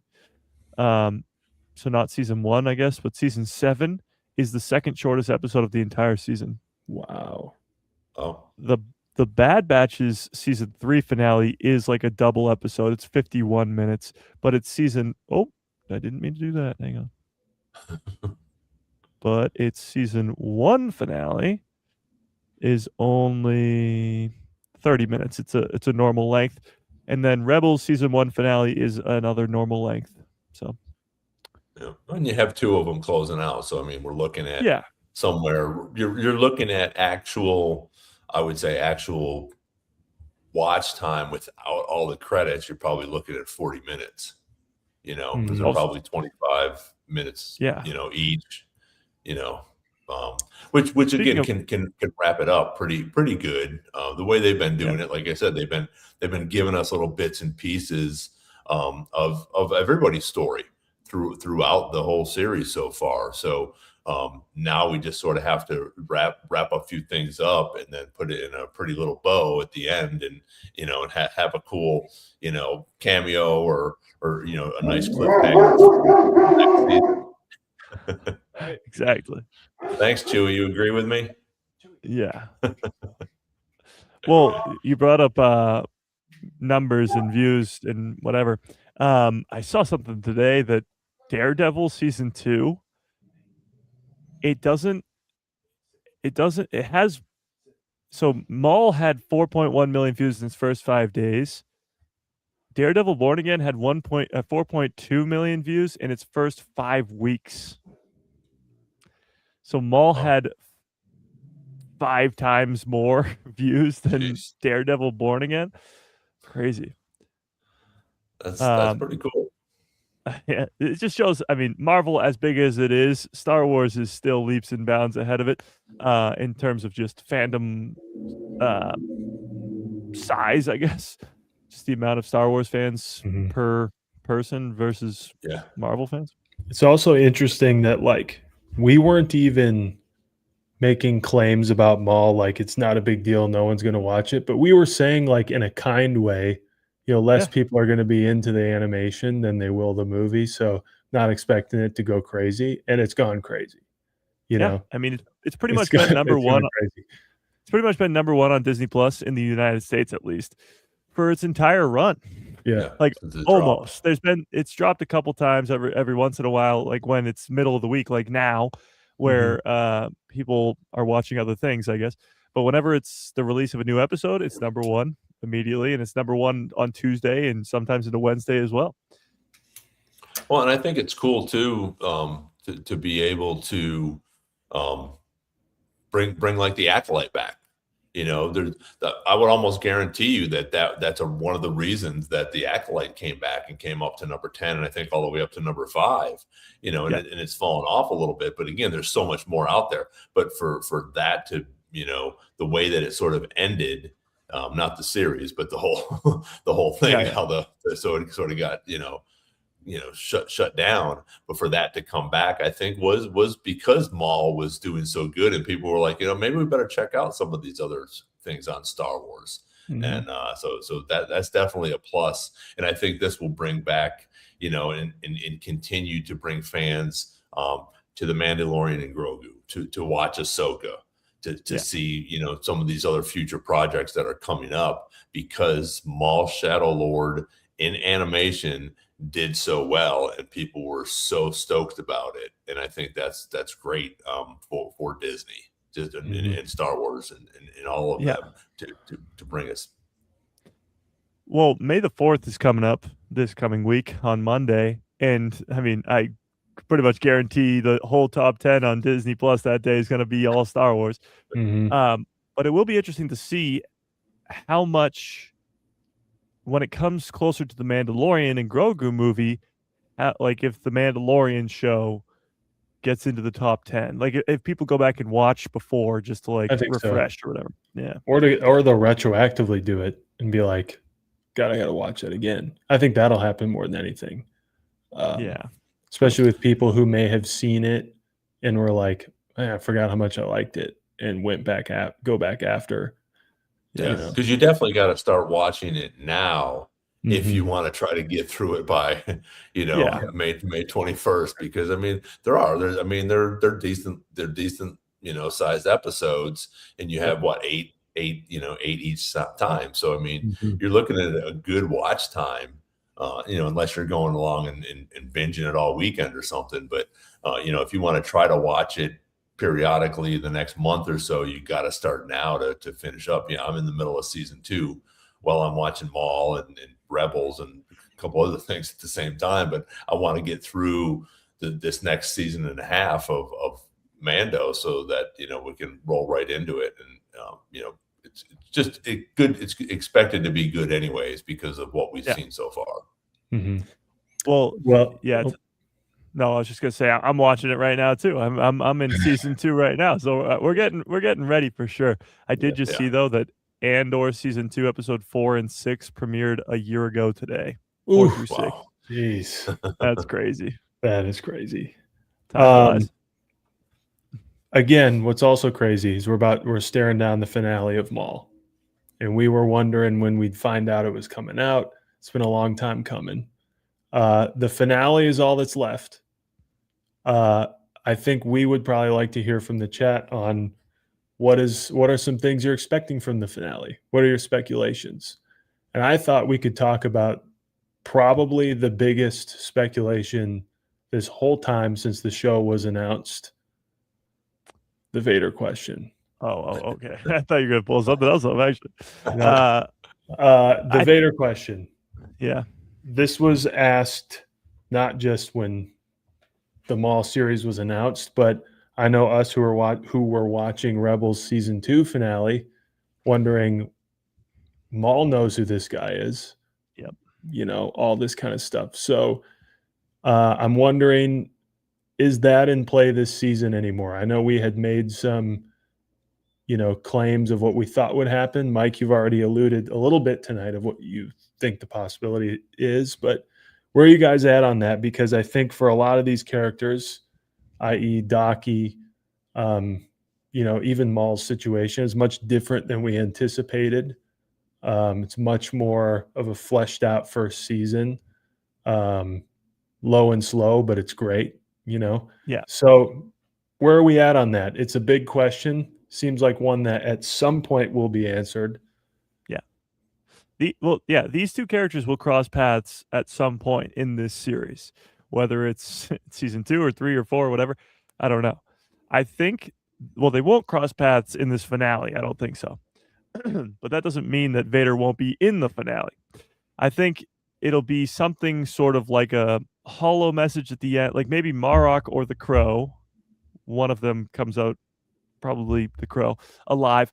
Marok is dead, and the Crow is like reporting back to Vader. And that might be the final scene of the entire series to set up season 2, where he's reporting back to Vader and saying, well, we failed. Maul's gone.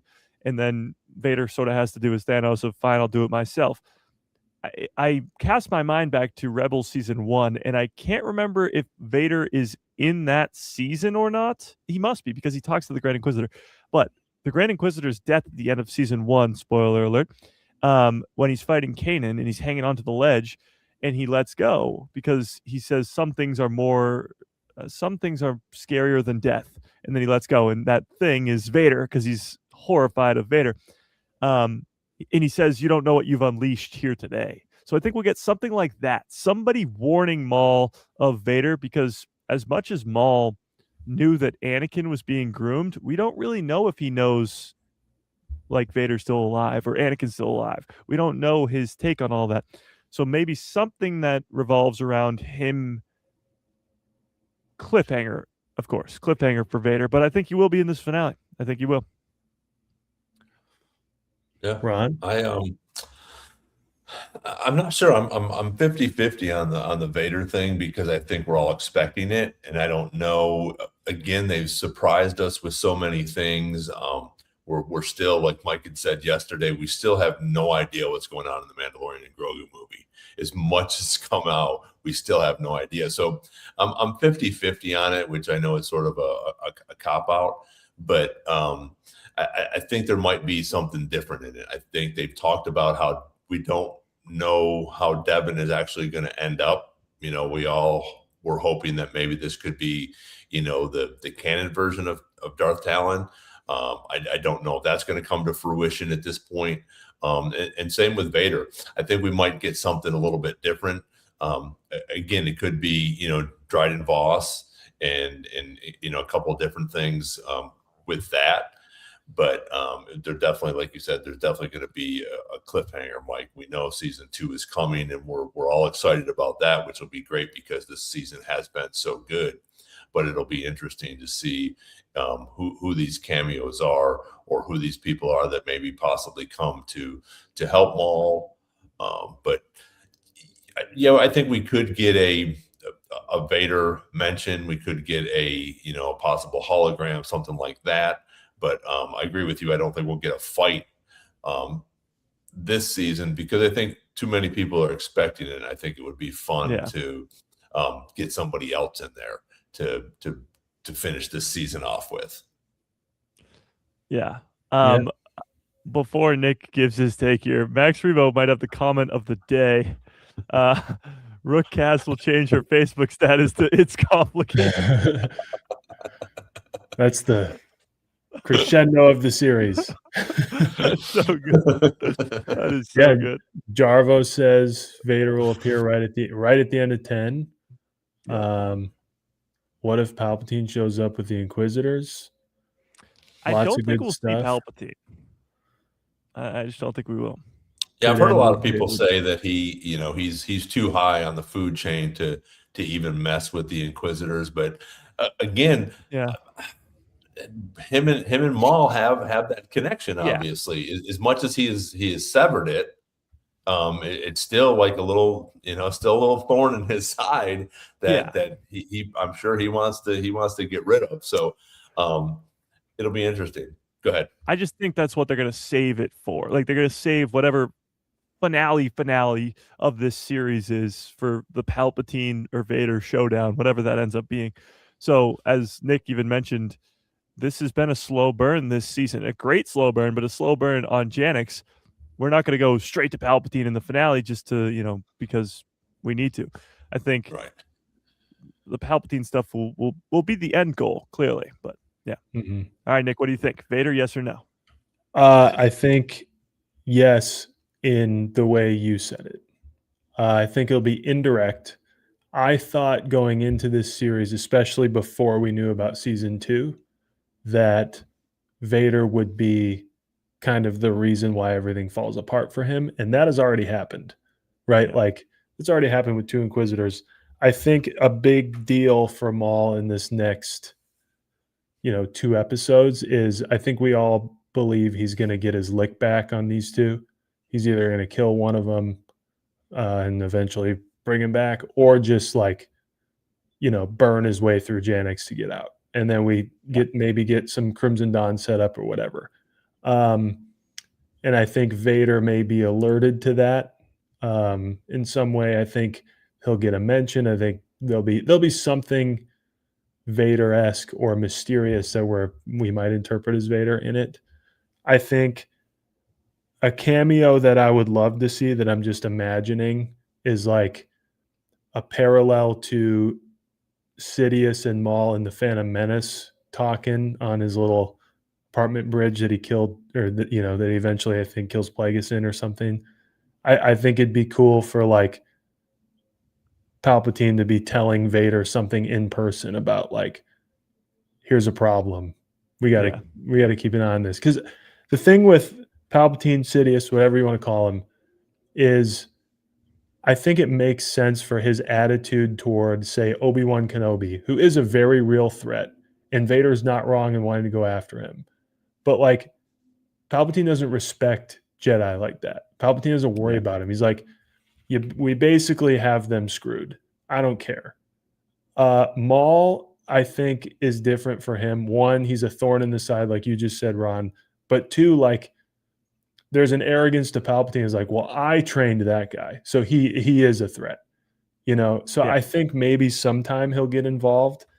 I think ultimately Vader's best use in showing Maul who he really is eventually whenever Maul potentially loses Crimson Dawn. Wherever we find him between Solo and Rebels, either losing it or leaving it, I think Maul might get exactly where he wants to be, finally gets to take his strike on Darth Sidious, and instead of ending up with Darth Sidious, he ends up with Vader.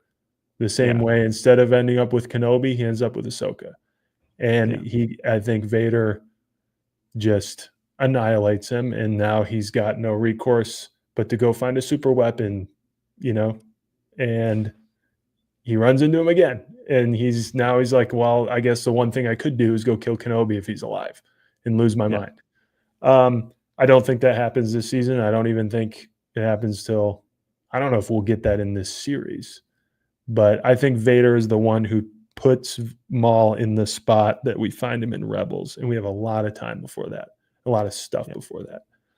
I think it would be cool if sort of towards the end, you know, as a cliffhanger, no matter what happens, is he's on his way to Dathomir, because then we can all be excited for what's to come on Dathomir, you know, and who could possibly be there at this time, and because we have to do the Dathomir thing, you know, but again, I think all of us have forgotten, or at least really not talking about it for these last two episodes. We're going to see Crimson Dawn at this point. I would say we're going to see Dryden Voss in here, you know, talking to them, or hologram, or whatever the case may be. Maybe they do go off world, and because he wants a meeting with Maul, so that'll be pretty cool too. So what were you going to say, Mike? Well, no, I was just going to say, I think what Nick was pointing at, which is, you know, his fallout with Crimson Dawn, because when Crimson Dawn returns in the comics during the original trilogy, Kira's the leader, and they're still, you know, they went into hiding, but they're still going strong. Like the Crimson Dawn is still a feared criminal organization. And that's again why I like Star Wars Outlaws. Star Wars Outlaws got a lot of crap because of the main character and not customizable enough, whatever. But Kira's in there with the Crimson Dawn, and it's really good. Either way, I digress. I think what you're going to see is, again, Maul continue this going insane. And when he trains Kira, Kira's going to be just like Rook Cast and all the others who see that his mind is clouded by all this other things for revenge. And then she's going to be like, I'm going to take the Crimson Dawn and put it into hiding while you go lose your mind. So I think, Vader will have a role in that, but Kira might have a role in that too. Yeah, and I would like to throw out too that, you know, like wherever they end up in this series, we still have like the story that we assumed was going to happen in this series to go. Like we assumed it would be all underworld all the time, and we started to get it, and now we've, you know, kind of followed these characters that we now love. And you can have season 2, or if there's a season 3, kind of be the juggernaut of like, cool, we're going to do the Maul stuff, but we still have all these characters we care about. I just think, you know, at some point, the things we're expecting to happen in some way or another will, but I think we all thought they might happen in this season 1. And here we are. We have a story that we love, and none of it happened. So Lucasfilm was so good at that, where they, like, we have had so many theories that are just wrong. Probably 90% of our theories are always wrong, but it's like, it's so hard for them when they have millions, if not billions, of fans coming up with these crazy theories, and still to surprise us, to come in every day and surprise us with what comes next. It not get leaked out of all this stuff with the Savage flashbacks and all that. Like the fact that Lucasfilm can still keep a secret, still surprise us with new content. Again, it begs the question: what's the Mandalorian and Grogu movie going to look like? And what's Ahsoka season 2 going to look like? Because again, we're predicting Abeloth, we're predicting Grand Admiral Thrawn as the heir to the Empire, but what if none of that is true? But again, going back to Maul Shadowlord, we think that Devon Izar is going to turn to the dark side. What if that's not true? Like these last 2 episodes, it didn't really seem like she was going down that dark path. Well, and just to close out the Vader thing, like Mike, you made a great point. we don't know what Maul knows or doesn't know or assumes or doesn't assume about Darth Vader. Does he know there's a Darth Vader? Does he believe what supposedly is out there in the canon that like publicly Anakin Skywalker's dead, and where does he stand there? That to me is almost as interesting as them fighting. Him coming to terms. He's had this big character moment where he says, I'm never going to let him do this to anybody again.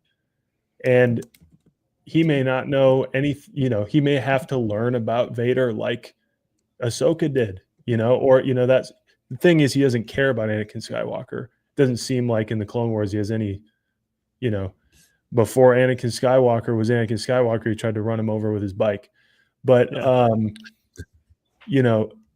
I think that's more interesting, like land to explore than just them fighting. You know what I mean? Like that would be cool.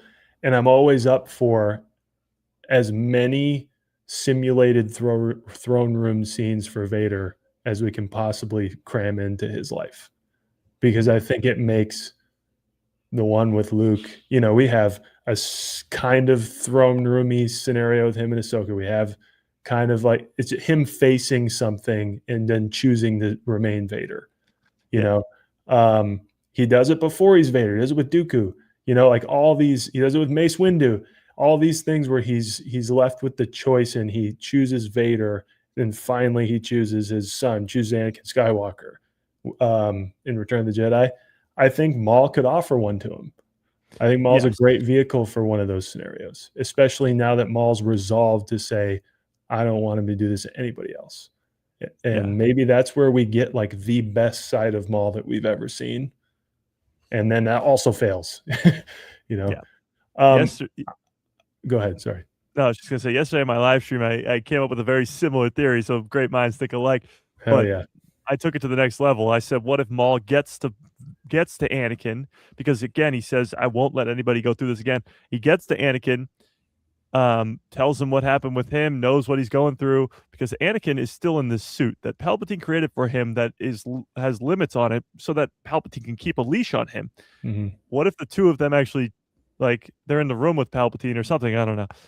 And Maul gets through to him so much that they actually both try to fight Palpatine. Ooh. And Palpatine, we get like a, Palpatine just laugh and go, you think this guy could, you think my apprentice could even destroy me? I got him on this crazy leash of I'll just do this and just force lightning Vader, and he just completely shuts down.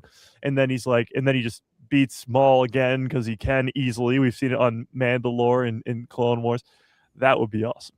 Well, it would definitely be in his sales pitch that like, hey, what do you have to lose? What do I have to lose? Let's both go kill this guy. We both hate him, and we can go our separate ways after. I am going to move us along because we're nearing. Oh, go ahead. Okay, no, I was going to say. Well, and it's very similar. Obviously, Vader thinks that anyways because at the end, he's trying to do that with Luke. He's like, listen, the two of us can take this guy down, dude. So, but yeah, go ahead, move it along. We're almost. Go ahead. We're just almost there. One last thing. He says the opposite kind of to Luke. He says, no, Palpatine's too powerful. We can't do this. And maybe that line is from a previous attempt with Maul. Like Maul and him try to do it. And Vader at the time is like, oh, yeah, we could do that. Yeah, let's kill my master. And then he gets destroyed. And then when Luke comes around, he's like, we don't want to do that. Yeah. All right. So great minds have been thinking alike tonight. Zima is asking I think this will be where we leave us. And Mike did not get I did not get Mike's permission to do this. Let's see. If you guys can gather your thoughts on who's gonna live or die. Mike has already said 2 boots. We got to talk about the gigantic elephant in the room or dinosaur in the room, and that's Master Iko Diodaki. How has he survived 8 episodes? Let's start there. Yeah. Go ahead. I honestly wouldn't be shocked if he survives the finale now. I'm that crazy, but I think if Devin is to turn to the dark side, that's still the catalyst. That's still the nail in the coffin where she has been all season on the edge of like, maybe Maul's right, maybe he's not right. And if her master's been like, he's not right. But if he's gone and it's the Empire's fault, still, she might fully turn, and that would be, awesome. Yeah, I think it'll be interesting to see that if he does. And like we talked about at the beginning with the with that picture or the trailer where he's over fighting Maul. And I definitely agree with you on the callus that he's going to, that if she loses him, she will definitely team up with Maul and become a little bit angrier and join him with whatever he's going to do. But it's I know it's a cowboy, but it's 50-50. Is he going to make it or not? We just lost a bunch of, we lost the Mandalorians this one. We lost one of the brothers. So I'm sure we're going to lose a couple more people in this. Where again, like after Mike brought that point up, Two Boots definitely could go on this. I don't think we'll see Riley or Brander Lawson go. Or it'll be interesting to see what happens at Brander Lawson at the end of this season as well. If they go to Dathomir, are we going to have, what's the reason for us to even have a Brander Lawson in there? Unless he goes back to, the bounty hunter side of him. So, will we close that chapter out? Will we figure out, what's going on with the wife and mom? Is she, what is she doing for the Empire? Is she just, a secretary for somebody or whatever, or is she in the ISB, or is she doing something else? So that'll be interesting if they close those out. And I know we're talking about people dying or getting mic'd, but I don't know who's gonna go. I don't think Rook will. I think we'll see her. Docky could die these 2 episodes. That could be the big one that we see come up, and maybe the prequel or the season 2. We'll see. Okay, now we know she's pissed and she's gonna possibly turn next season because he dies.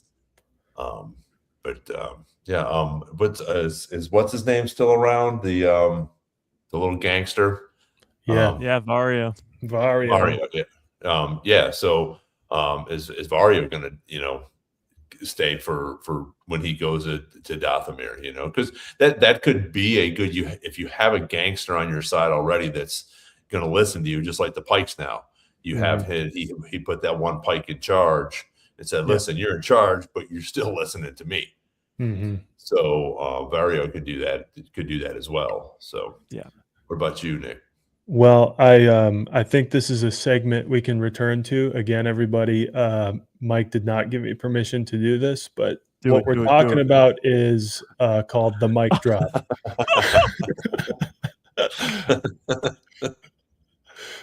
So this is a Star Wars Jedi Chat mic drop where we talk about people who are going to die. That is awesome. A new segment. We could do it every day. No, I'm with you guys. I think it's Docky's time. He lasted way longer than I think any of us predicted, and got rocked like every time there was a fight, kind of, between the main people. So I think his death is a catalyst, like you guys were saying.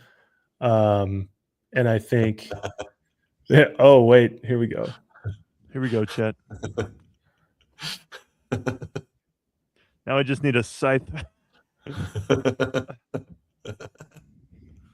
Yeah. They gave you a tan in this. I like that. I'm gonna have to go sit in the sun. It's too cold up here still in the Northeast. I'm with you. I could buy the Two Boots thing. I could also see it not happening, him dying. I do think there might be a surprise one. I think the ones we see coming are hardly the ones that hurt, So I don't know who that is. I'm not going to act like there's evidence to suggest whenever they do that to characters. Tech, for example, is a big one. So yeah, I think it's might be Docky's time, but who knows? But I think, there's definitely going to be some Mike in this finale. And that was our death segment called the mic drop. That's so awesome. I might have to introduce that on my own channel. Yeah, you do. I think so I good. sent it in our group chat, so you have it now. Yeah. No, yeah. So Master Ego Dio, if I'm going a couple deaths, I'm going Master Ego Dio is the most likely. Two Boots is probably the next most likely. And a shocker could happen too. Like I know Ron was talking about Vanessa Marshall and how obviously big she is, but Rook Cast, nothing is guaranteed with her. So maybe that would be a big shocker. Or Brandon Lawson himself. Nothing's guaranteed with him either. Yeah. But and it is such an interesting concept to think, like, if they do get off Janix, what does he do? Like, where does he go? What is his thing? Where does he go? So maybe he just dies to not have to explain that. Or does he join Maul? Because now Maul has lost a bunch of his people, and he's like, hey, I'm out of here. Again, we still have the Riley, not Riley problem, but we still have the, his son there.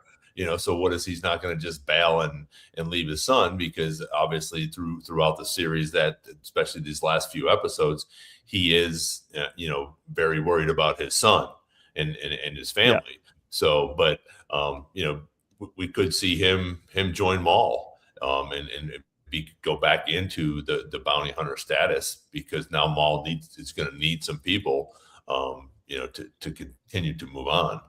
So it'll be interesting. And even one of the, like we talked about, one of the Inquisitors, maybe this is when the Crow or Morok dies. Yeah, Morok. Morok dies. So that definitely could happen, I think, in this, because he has to at some point, and then see what happens if they are on their way to Dathomir. Is that where he comes back because he's gone and they took him to the waters of Dathomir, or some sort of witch has brought him back. So that could be an interesting one as well. Yeah. Now, before we get out of here, because we have already passed the 2-hour mark, I have seen both of Nick's parents mention this in the chat. It is Nick's birthday coming up. The big 3-0. It is. You know what that means? Oh, no. Can we get some happy birthdays in the chat for Nick? That's right. Can we get the big 3-0? I actually only have three of these stars on here. There we go. That was not on purpose. That's very like Statue of Liberty-esque. Looks good. Yeah, no, well, yeah, now I'm gonna be the only youngster left on this thing. Yeah, I know. Mm-hmm. The only one in their 20s still. Right. Early 20s. Yeah, I guess you just have to become a Sith Lord. Thank you, Mike. Thank you, everybody in the chat. Thanks, Mom and Dad. Appreciate it. Party time. I want to. I know, like we said, we've been over, but I mean, shoot, I gotta say, Zima had brought some stuff up in reference to Sam and possibly playing like a live action role. I don't think that would happen. I haven't heard or seen anything. I'm sure people would be okay with that, but I don't think it'll happen. I don't think he has the ability like Ray Park did for that action series. And I think he's busy enough now, especially with season 2 coming out, and he's voicing Palpatine sometimes. So I think there's different things like that, but I don't think that would come to fruition to bring him into that. He's done a freaking fantastic job with the voice acting for Maul, which I think has been great. But I don't think he would come into live action as Sam. So I just wanted to bring that up. So no. If they did, it would just be like they did with Solo, where he'd be the voice, but it'd still be Ray Park as the face. Mm-hmm. Yeah. So, but Well, cool. We had a bunch of people on again tonight. Thank you guys for being here. I'm sure Derek is having a fantastic time where he's at, and we'll get to hear a bunch about that next week. We'll get to wrap up Maul series next week, tomorrow and Saturday. Don't forget to check out Mike's podcast, A Guy Who Loves Star Wars. He'll be on at 2:00 Eastern, Thursday and Saturday. Like I said, Sunday, I'll be on Clan Mandalorian, 11 a.m. Sunday. We got, before we come back, we'll have May 4th. We'll have Nick's birthday. So there's a whole bunch of stuff going on within the next week here. But thanks everybody for joining the chat, everybody for putting your comments up. Doing the polls with us. Really appreciate it. You guys coming here and hanging out with us, talking about Star Wars for 2 hours. There's so much stuff going on. It's fun. We say this all the time, but it's a great time to be a Star Wars fan for sure. And I think that will be our new segment from now on. So we'll look forward to that. We do have a Get Mic'd segment, and who will be dying. And there we go. The mic drop.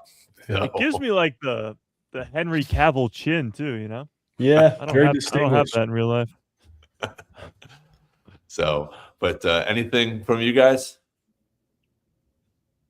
All right, awesome. Next time we all meet, we will have completed Maul, so I'm looking forward to it. Yeah. Oh yeah, absolutely. Yeah. So thanks everybody for being here. We'll see you on the next Star Wars Jedi Chat, and until then, may the Force be with you, and we'll see you next time. Thanks everyone.